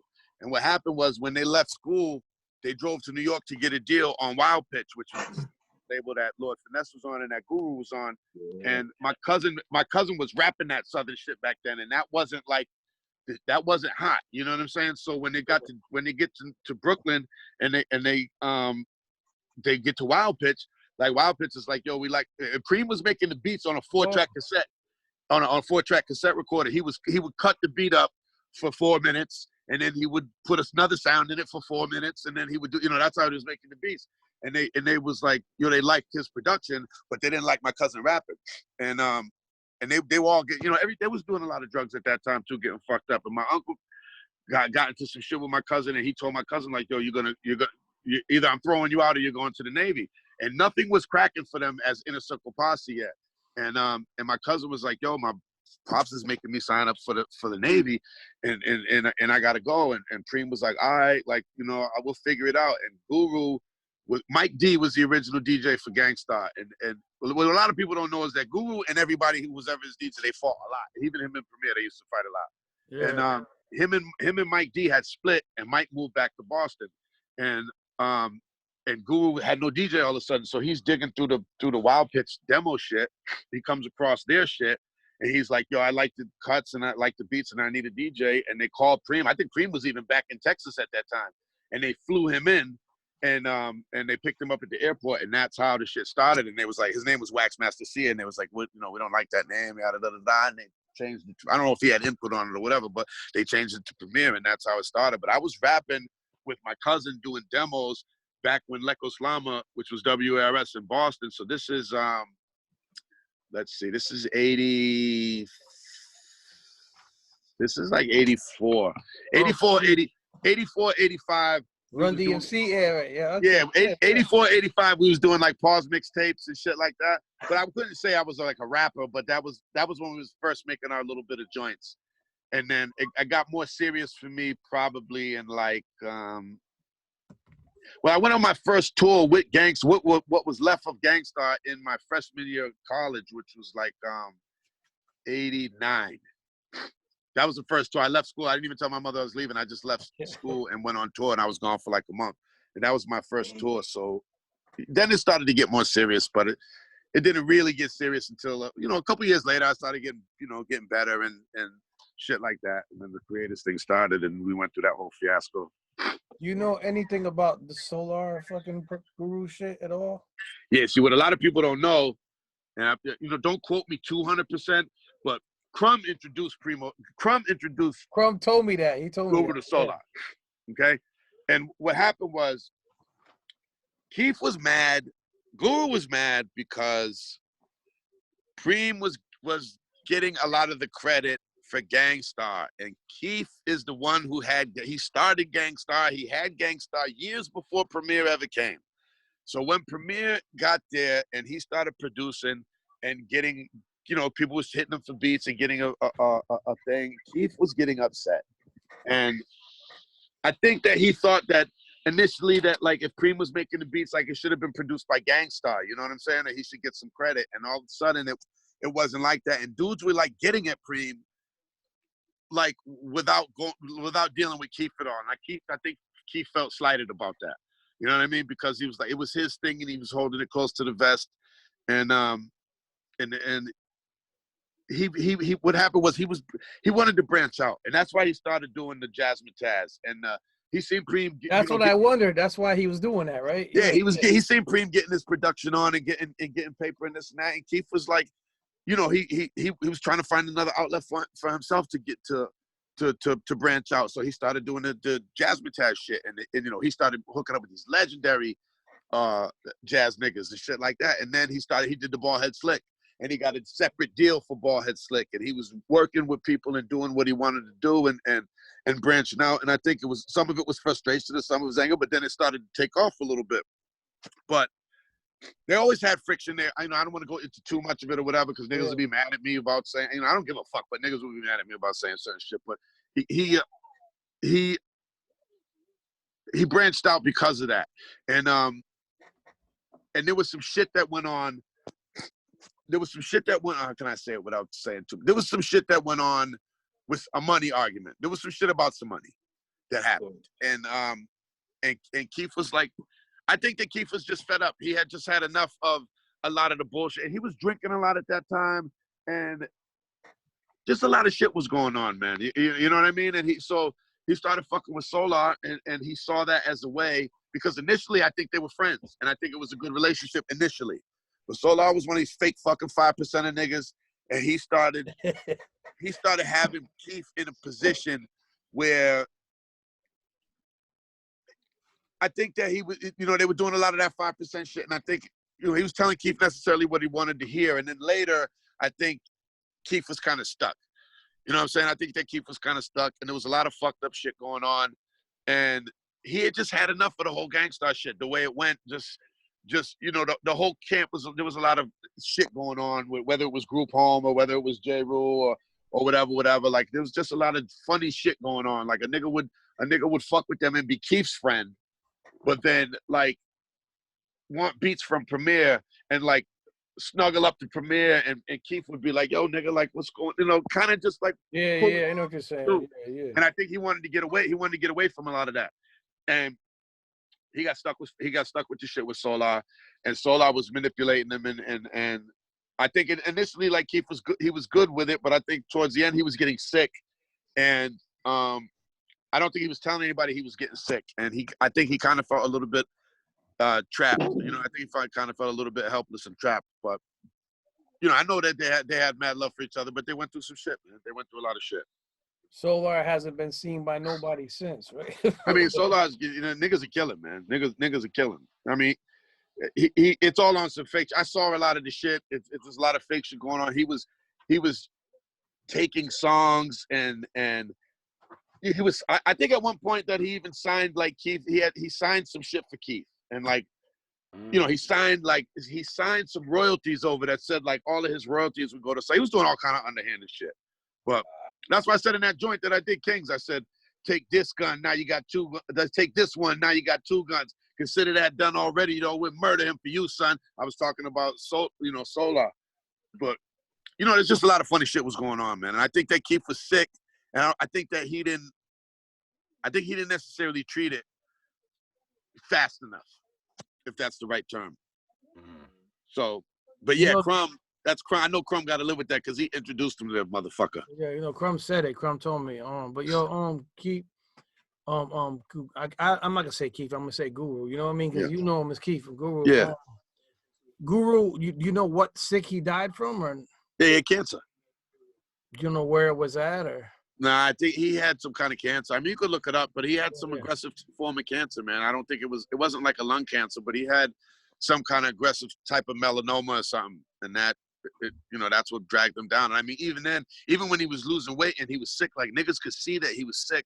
And yeah, he was skinny. Yeah, he was being pushed, but I guess Solar was still pushing him to like make appearances. And at a certain time, he should have not been recording or doing any appearances. He should have been in the hospital, like getting his shit straight. And it just, you know, I don't know, man. I didn't see the relay, but I heard a lot of shit. I heard, you know, that they had fought at different times, and like one time they had a big beef, and like Keith was so weak, like he couldn't get up, and like Solar left him in the house and came back and checked on him later. Like I don't know exactly what's true and what isn't, but there was so much bullshit going on. I could tell you two stories that happened. Yeah, we were gonna remember we was doing that movie situation when I interviewed you when you was with the other group before Special Teams, and when I met you. Yeah. We went to Meriden, Connecticut, and Guru was performing. Doo-Wop was his DJ. Remember at that time, and Solar was there, and we were about to interview him. And then when we put the camera up, my man asked him a question about Gangstar. And they're like, no, put the camera down. You guys can't. Yeah, that kind of gay shit. Yeah. And then when I did an interview on the radio with him, Guru was on the phone before. He's like, yo, if you guys speak, you can't ask me nothing about Gangstar. Nothing. Just, I'm like, yo, man, what am I going to ask you about now? I'm thinking in my mind, you know what I'm saying? Like, yo, it was crazy. Yeah, that's what was going on. And Solar saying he was the third best producer in the country and shit in an interview. I think I can't tell you. I don't know anything he's ever produced. I don't know nothing about him. I don't know nothing. But Keith was, you know, a lot of shit was happening with Keith, man. Like Keith was drinking heavily, and you know, because Crumb was telling me like some of the shit that was going on, and I hadn't witnessed it myself.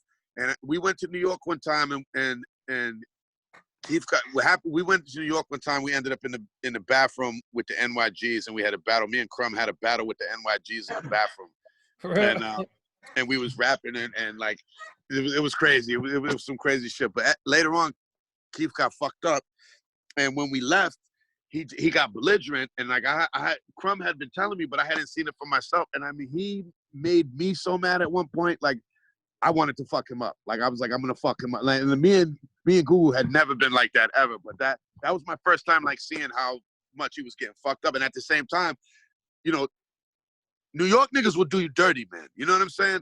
Like New York niggas will if you're not from New York, and I mean all niggas will. I don't want to single out just New York, but I'm just saying, like, if they can manipulate you, if any nigga who's outside a situation and they can manipulate you like they will, and like they would give Guru drinks. Like when you know he shouldn't have any more, you know what I'm saying? You're sending him over the edge, they're still feeding him drinks. And like, it just became fucked up. It is a fucked up situation. I was in D&D with niggas, and I heard niggas who were down with him talking shit about him while he was there. You know what I'm saying? And I'm not going to name any names, but that shit must have got you mad though. Like, what the fuck? Yeah, I know. There's somebody who right now will wear a Gangstar shirt and talk about how much they love Guru, and was telling me like just dissing a nigga completely when he wasn't around before. So it's like, but now you're wearing this shirt and do it like this, completely hypocritical bullshit. So I don't want to go into too much of that, but Guru, Guru, I love Guru, man. He was inspirational, and he was fearless, man. Guru was fearless, and he really set it all, you know, at a time when niggas couldn't leave and do that. Like, he made that happen. And that's part of the reason me and Preem had a kind of weird relationship, because when Gang Starr split, I was here back in the Boston with the Boston Gang Starr. New York was with Gang Starr, and when we were mad at Keith for splitting, we were mad at how the shit went down, and I was like 15 or 16 or something, and I got on the phone with Preem, and I was like, "Yo, the new album's dope." I said, "But it could have been a lot better with a better MC." And it's just because we was mad at Guru about how the shit went down, and Preem, he won't admit this, but Preem never forgave me for that shit. For real? And he never forgave me for that, man. It was like, even to this day, it's like, we're cool, but I still like, I love him. Don't get me wrong. He put me #1 on his last playlist. My record was even before his, so like I gotta give him mad respect for that. But there was internal friction at different times because of how the whole Gang Starr shit went down. Man, that's crazy, man. So. Yeah, man. That probably got you tired out. Nah, I'm over here drinking some Jack, man. I'm just happy to do this with y'all. I gotta get you one of these shirts, man. Get you one of these shirts yet. And I said Edo one, and Edo never wore it, and took a picture for me and shit. Like, Yeah, I wear it. What we do is I never told you, what we do is we do sample challenges every week. Yeah. What I do is I post it on the Facebook, and producers all around make a beat off the album that we posted. And this is our 139th week doing that shit, yo. Well, that's hot, yeah. You know what I mean? Yeah, I want to hear that, man. Plus, I'm taking we getting ready to do a new record. I'm taking submissions from it, and I take anybody who got hot beats. So these guys got beats, man. Give an email right here. Producers are gonna be watching this. Give them an email that you're not worried about, that they can send it to. Nah, they can flood it. I don't give a fuck. That my email is the 06 version. It's the THE, just like it says, 06 version, like a computer, VERSION @gmail.com. We're taking beats. We're gonna take beats for ourselves. We're take beats for the project with me and Crumb. I take beats for the new special team. Shit, anybody, man. Anybody can. If you got hot beats, you got hot beats. Like, that's how I discovered Marco. Like, Marco had hot beats. I didn't know really who Marco was. Ed had got a beat tape from him, and I ended up. I made a joint to that and asked Marco that joint, All My Love. I made that for myself. And I just asked Marco, like, could I use the beat? And I sent it to him, and he's like, yo, I want to use it on the album. And that's how the shit went down. Yeah, that helps out. That helps out you. You know what I'm saying? Yeah. Yeah. Yeah, that's real dope. Yo, the thing about too is I remember one time I was in New York doing the movie shit, and you called me. You were at, I don't remember when you called me. You're like, Stress, yo, can we have this beat? And you were playing it in the car. Remember when you called me, and I was like, I never heard. I never end up sending it back. I don't know what happened, but I remember when he did that shit. And I was like, oh shit! Like, all right, yeah. And Young C, I don't know if it would ever happen to him, man. Yo, Young C's dope too. I don't know what either. I mean, I believe he. Rocko, you know what's up with Young C or no? No, I haven't heard anything from Young C. He still fuck with Ralph and them, but I haven't seen him. He did like 5 joints on a special teams record. I didn't even know who he was. He had for real? I didn't even know that shit. I didn't. Yeah. Even know. On that first special teams record, he did like 4 or 5 joints, man. I know that I like that Primo shit. That doom. Oh yeah. That shit. I'm nice with the flow. That shit. Yeah.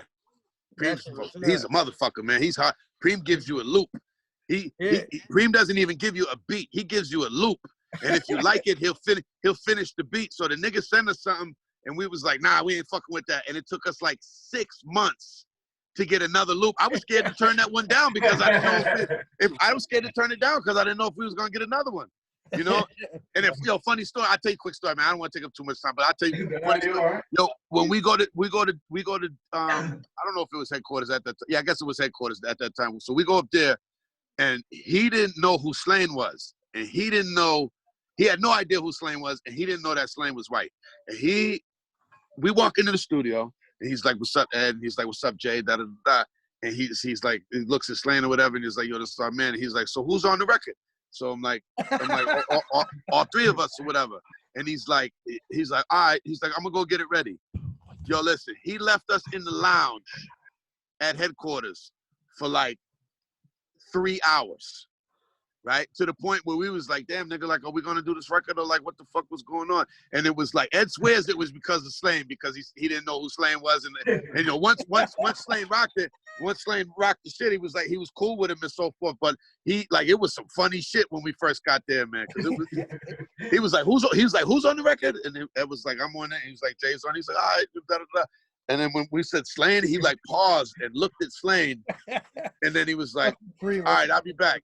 And then, nigga, he just left us in there for hours, man. Hours. Yeah, yo.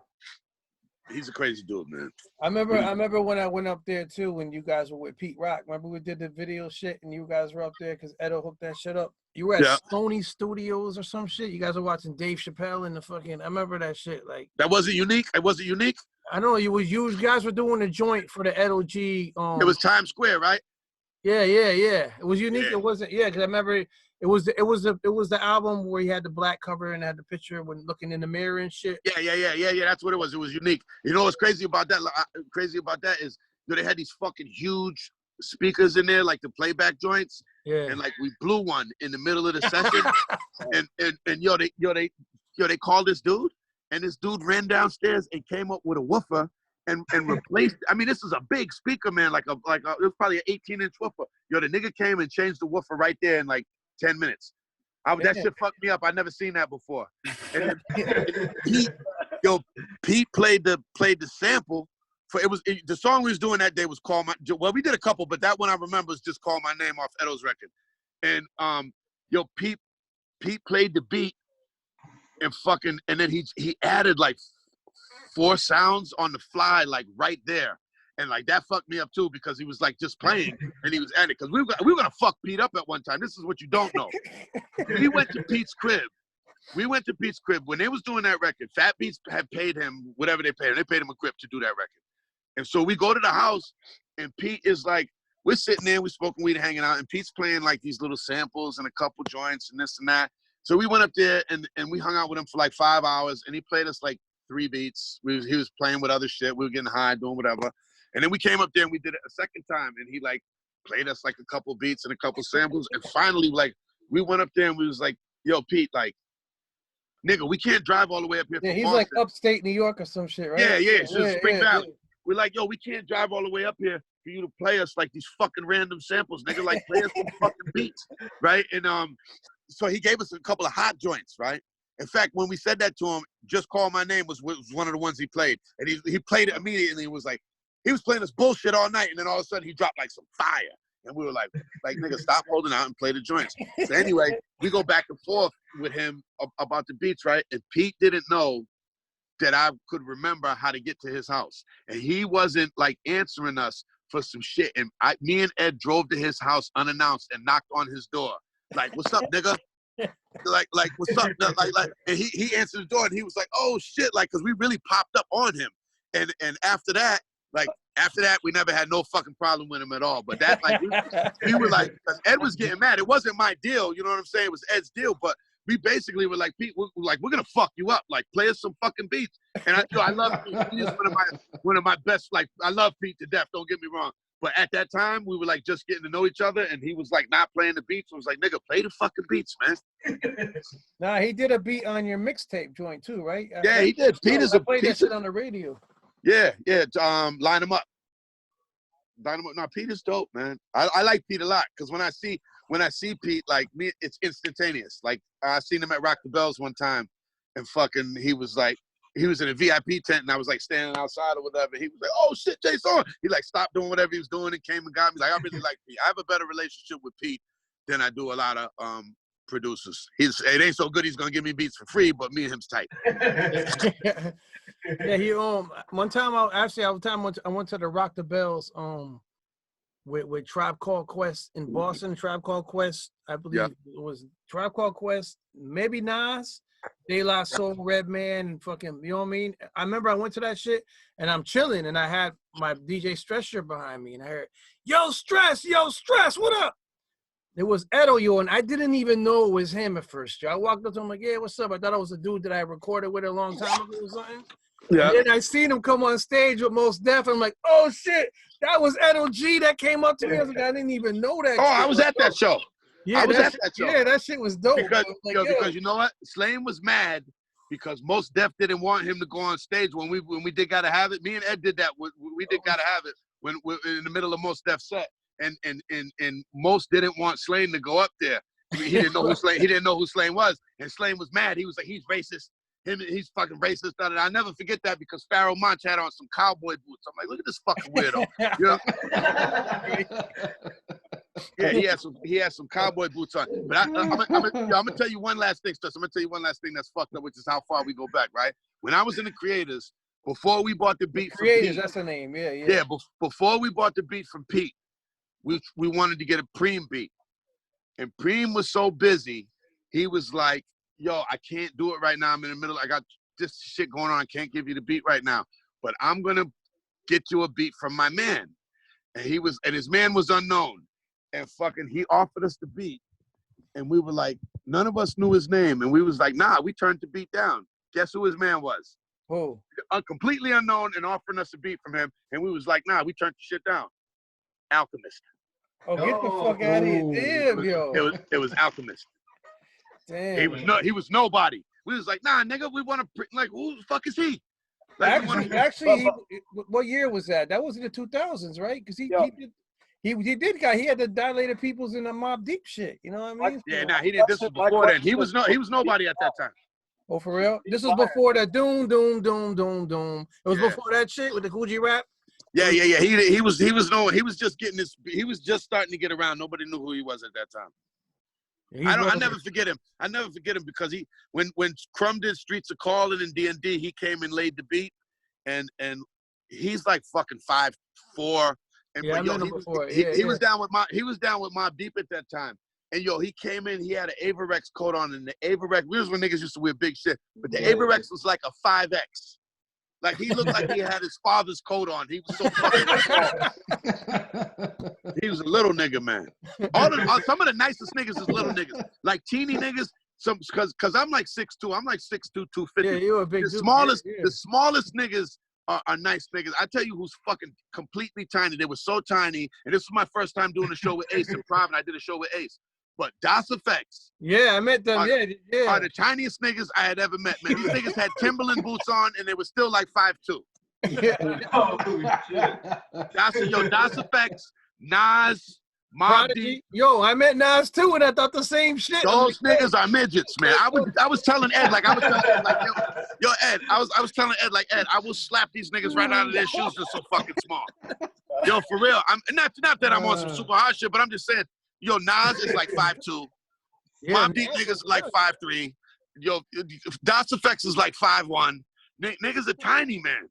Yeah, you see him in person because you think they're big. You see him, you know what I mean? No, but KRS-One is a big motherfucker. You know, KRS-One's a big dude. Yeah, like KRS is a big dude. Yo, I got a question for you real quick, Jay, though. Yeah. That beat that you got from Alchemist, was it dope, though? We didn't even get it. We turned it down. Oh, he never got it. He offered it to us. Maybe if we'd heard it, we might have said yes, but he offered it to us, but the whole thing was like, we needed a name.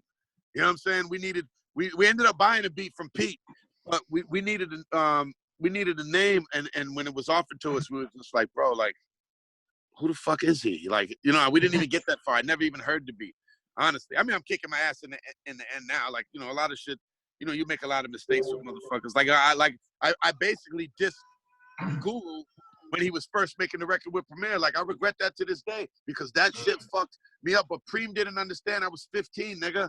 Like, you know what I'm saying? I'm sleeping on my cousin's floor. My cousin was the rapper. I'm sleeping on my cousin's floor on the weekends. Like, I didn't know, you know, that much, but I used to speak my mind. Like, yo, he never forgave me about that. I could tell he never forgave. Even if he comes to Boston and like he's bigged me up before at shows. And he's like, Jaysaun's in the building. And I was even shocked that he did that because I felt like he never forgave me. One time I even said to him, like, yo, like, nigga, like, I was a kid then. You know, I was a kid then. Like, You know what I'm saying? And he was like, nah, it ain't nothing, Jay. But I always felt in the back of my mind like it was something else. But then again, he just put me #1 on his playlist thing, so like it can't be too much. So, but I have mad respect for him, man. I got mad. I have mad respect for him, man. I've seen him come a long way. Like he produced the whole album for Lord Finesse when he was nobody. When he did Lord Finesse's first joint, he was nobody. He did the funky technician, the whole shit.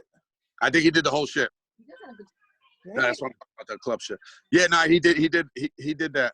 Diamond D didn't do none of that shit or Showbiz, or it was. I don't know, but my cousin always gets mad because he'd be like, he doesn't rap anymore. He DJs. He has a podcast called The Soup Kitchen. His name is Top Cat. He's a DJ. He has a DJ. He's down with Ready C and them. There you go. You just plug them in. There you go. Plug him in. He always is like you know, my cousins. He hates everybody. You know what I'm saying? You got to be like. He's just a hater. I call him a hater because he hates certain motherfuckers. But he always he'd be mad at Preem because he'd always be like Preem produced these whack niggas. Like why is always Preem producing all these whack niggas and niggas who can't rhyme and this and that. And that's my cousin's little pet peeve with Preem. But he tells him to his face when they talk and shit like that. That shit crazy. Yo, but I mean, if you listen to one of Premo's best production, it's that Group Home album and shit. And look, these dudes are not really lyrical at all and shit. You know? I know. I don't want to quote him. I don't want to quote him, and I don't want to diss nobody. But I swear he said that he would never do another Group Home album because them niggas was so hard to work with in the studio. Really? Like, yeah. And don't quote me on that. Next thing you know, he'd be mad at me about that. But I'm old enough now. The only thing with Group Home remind me of like when Dre was working on like Eazy-E or some shit. You know what I'm saying? Yeah. You know what I mean? Like for real, like. It wasn't like there wasn't like, you know, they got if you got to rhyme, like I'm not dissing nobody. You got to rhyme that simple and punch in and shit. Like yo. Oh yeah. Oh yeah. But I mean, I rocked with niggas. I did a joint with when I was with the Creators with Capadonna, and he punched in he was rhyming doing shit like that, punching in two bars at a time and shit like that. And I was like wow, like nigga, like punching in 2 bars, freestyling like you couldn't write.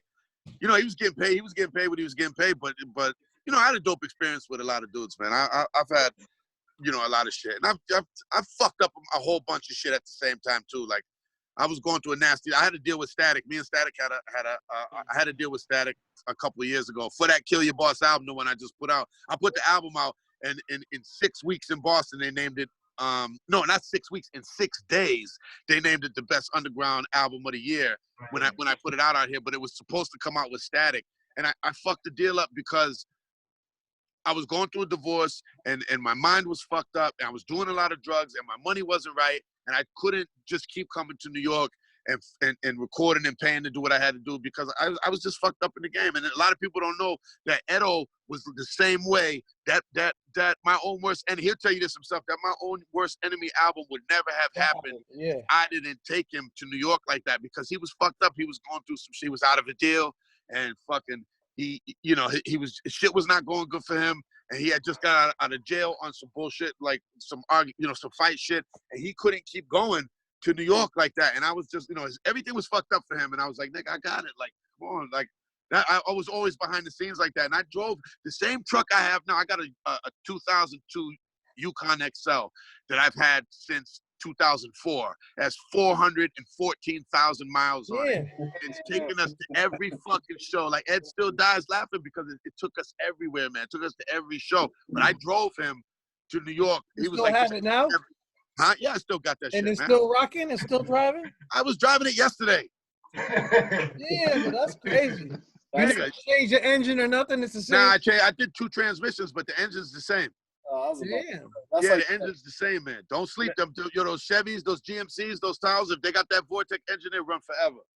Yeah. So I drove him over and over. My point in saying that was I drove him over and over to New York. And when he was like, yo, like, I don't got this, I was like, because I always had bread and I was always like hustling and doing what I had to do. And I'm like, dude, don't worry about it. He was like, he would literally have $100 in his pocket. I'm like, yo, I got the hotel. I got the weed. Because, I mean, we know how to do it on a budget. We would never stay in New York. We would stay in Hackensack next to Teddy Ted and Special K to Awesome too, because there was a hotel over there that we would. Teddy Ted and Edo are cousins. Yeah, that's right. Greg Nice ain't cousins or none of them with them, right? Nah. Just Teddy Ted is, and that's how Ed got the deal. So who did the first Edo G album? The producer. Oh shit. Joe Mansfield did a lot of the beats, but Ted was the one who orchestrated that album. And Ted and them had just Ted and them was Ted and them. Yeah, I do too, man. Me and Ted got into many nefarious different things, but they did. I think they produced You're a Customer for EPMD. Oh, for real? They did You're a Customer, and I think they did one of the other singles when it was first on Sleeping Bag. But the most fun shit I've ever done in New York is with them, man. Them niggas is plugged in. Yeah, because it was awesome too. They was there when Chuck Chill Out and fucking Marley Marl, Mr. Magic, and Red Alert. Them niggas.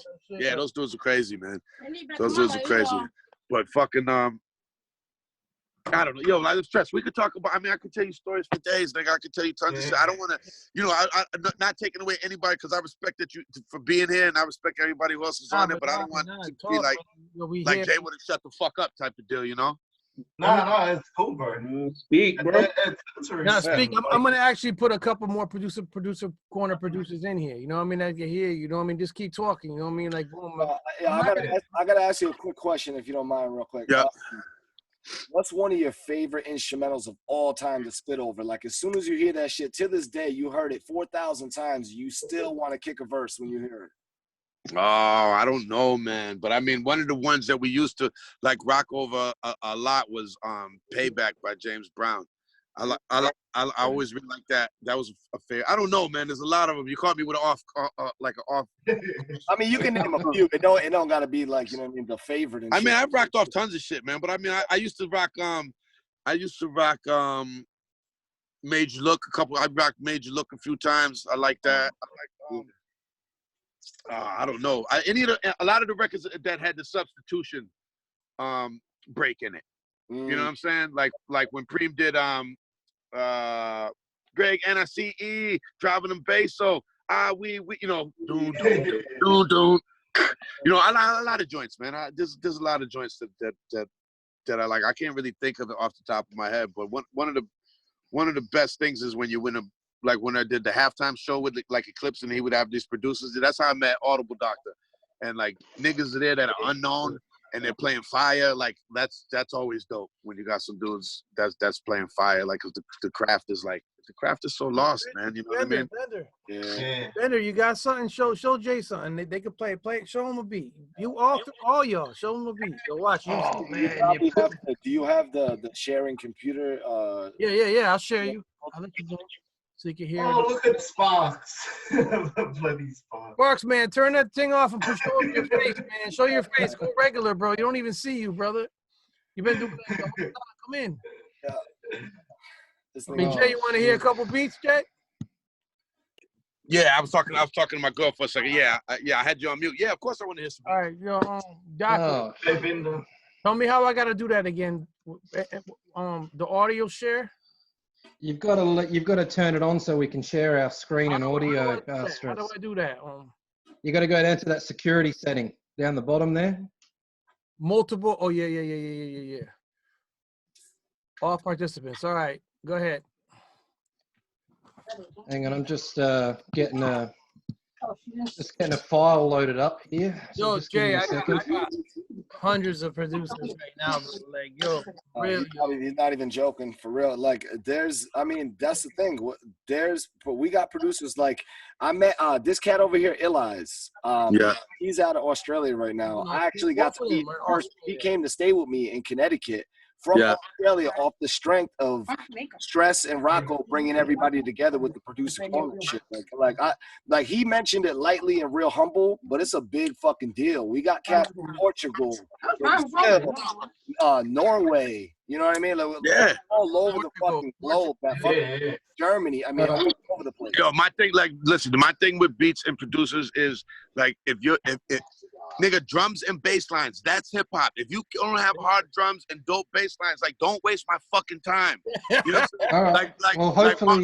Like Marco, when you hear Marco play some shit, the shit's rocking. When you hear Pete, the shit is rocking. There's a lot of producers that like that's not their strong point, and I don't understand that. I don't make beats, but I don't understand if you don't have dope drums and dope bass lines. Everything can be built off of that. You know what I'm saying? Whether it's strings or trumpets or whatever. But if you don't have that, and there's a lot of producers that don't have that, And I don't understand that. I And don't when that understand. shit, you wait for that shit to drop, and once it drops, like, okay, there it is. Like, Yeah.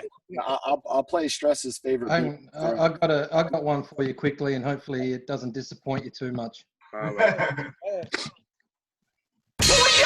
No talent. You're no artist.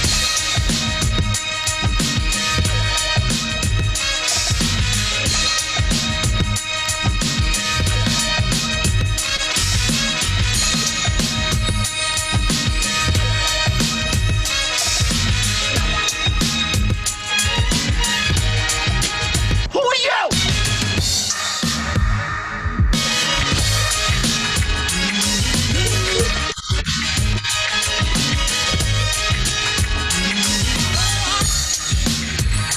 Yeah, that's the sound.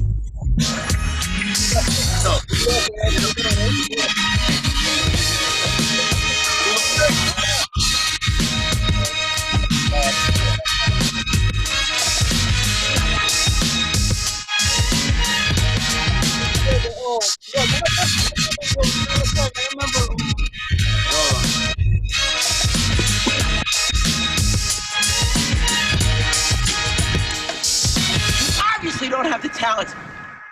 Yeah, I remember. That's a little Yeah, snippet for you. that shit sounds good. You know what sucks? I wish I was in the fucking studio, Stress, so I could hear, because hearing them on the phone is like whack. Yeah. You know what I'm saying? But I mean, any of you dudes, especially like you dudes that are in Connecticut or close or whatever, I got a dope studio up here. It's closed right now because of the fucking coronavirus. The whole building is shut down, but I got a dope studio up here, man. Anytime anybody wants to come in, you too, Stress, man. You gotta come up. No, I come out there with Doc and Rocko if they want to roll with me out there. Yeah. Shit, say no more. Yeah, it sucks listening to them on the phone, but yeah, I'm always down for new beats, man. We need that. I go to Edo. Honestly, I go to Ed. Like, if I need some shit, because everyone sends Ed everything, and that's the one thing that Ed has on a lot of niggas is he knows the musicality, and he selects dope beats. Like, that's always been, to me, that's always been Slane's Achilles heel, and I always got that same mentality, yo. Yeah, and I always tell Slane, like, nigga, like, be more selective. We know you can rap on anything, but just because you can rap on anything, don't make it hot. You know, there's never, and I'm not dissing him either because I got mad respect for him either, but there's never if you can't play an instrumental and niggas be like, that shit's hot, then what's the point? You know what I mean? Like, you can't play one of his instrumentals and be like, that shit's fire, like, because you just don't know the song without you don't know the beat without the lyrics. Like, you should be able to know the beat without the lyrics. Yeah. Yeah, I feel like I got, man, thousands of beats, and I got this one beat, man, that Stress. Every time he introduces me to people, he's like, "Yo." Now he said he want that shit, so you gonna tell him? Yeah.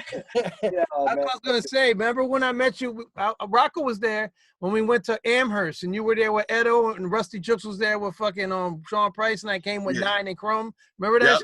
Yep. Yep. That shit was dope time and shit like that. It's not so that X was there too. Remember that shit? Yeah, Jaysaun was at Sully's in Hartford too. Huh? I think you came to Sully's in Hartford too one time. I've been to Sully's. Yeah.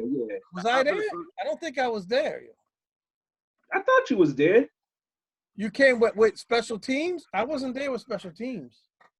I seen Jay like numerous. I seen Jay at it wasn't Special Teams. It was what was it, Sean?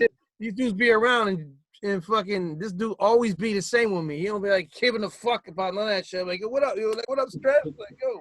Yeah, if I couldn't get in there, he'd be like, come on, Stress, fuck them. You're in here with me and shit. You know what I mean? It's always been like that with me and shit. Like, yo. I mean, that's how it's supposed to be. I'm gonna tell you, like I spent a lot of time with him, and I knew him. Like Sean P. Sean P. was my best friend in the industry. Like on some friendship, and like Sean. If you know Sean didn't like a lot of rappers, and he didn't like a lot of people. Yeah, he would I be know that. friends with you, and he'd be cool with you, but he'd be like, "Nah, that's rap friendship, nigga. These ain't my friends." And fucking. So when we did that Canada tour, and that was I didn't know that was Rusty's first tour, but it was. He told me that not too long ago. When we did that Canada tour, Sean knocked on my door in the morning, like the second day we were there, and he had 2 blunts, and he had a blunt in each hand, and he knocked on my door. It was probably like 11 in the morning, and that was like my first time. And he came in my hotel room and we just kicked it. I was like, yo, I like him. And Sean liked me because he knew like I was a street nigga and that I was, you know, I was thorough outside the rap shit and all that kind of shit. So when the tour was over, I told Sean, he was like, yo, like, let's get out. And I was like, nigga, I said, yo, I go everywhere, bro. I said, I'll come to your house and be in Brooklyn. And he was like, yeah, well, just holler at me. And then I was in New York like about 2 months later, and I called him from outside his house. And when he came outside, he was like, nigga, like he was in shock and fucking and me and him were just kicking. So after that, like whenever he came here, like he used to go on the mic up here and be like when I come to Boston, the only nigga I call is Jaysaun. Like that's the only nigga I hang out with. And me and him was like I was hurt bad when Sean died because Sean had sleep apnea. And he had sleep apnea bad, and I have sleep apnea. But I went and got tested at the hospital and got the machine because if you don't, sleep apnea can kill you. If it gets really bad, it can kill you. And I remember that Reddy C told me that he was DJing for Sean, and he was in the room with him, and he could hear Sean. He was like, Sean sounds like he's choking when he sleeps, like he's gonna die. And that's when you have sleep apnea to the most severe. You know what I'm saying? And I kept telling Sean, like, yo, you got to go get this check. Because my grandfather was a doctor, so I don't fuck with my health like that. You know what I'm saying? I mean, I do dumb shit sometimes, but I don't fuck with it. And I told him, like, you got to go get it. And when I went and actually got tested, because you have to spend the 2 nights in the hospital. When I actually got tested for it, they told me, like, it was medium severe. And medium severe means in this, your body wakes you up 44 times. For me, it woke me up 44 times. I think it's 44 times in a minute. I think it is what it is. That's medium to severe. Yeah. Severe is like 70 times. Like you're not even sleeping. You're like, I'm not sure if it's a minute. Don't quote me. I forgot what it is. But like Sean had severe sleep apnea. And then when I found out that he passed, I remember I got that phone call.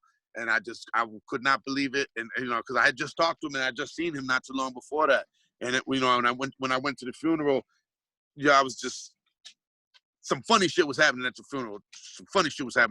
Because Action Bronson. Yeah, wait, and what's the name passed too? Papa. Yeah. Papa Wu died just recently, but Papa Wu was alive then. And Action Bronson had went on the radio. And they were comparing him to Ghostface, and he said, "I'm nicer than Ghostface," and fucking and niggas got mad. So Action Bronson came to the fucking funeral, and some of the Moo niggas was there, and they whispered a couple words in his ear, and he fucking was like, "Pew!" That nigga was out.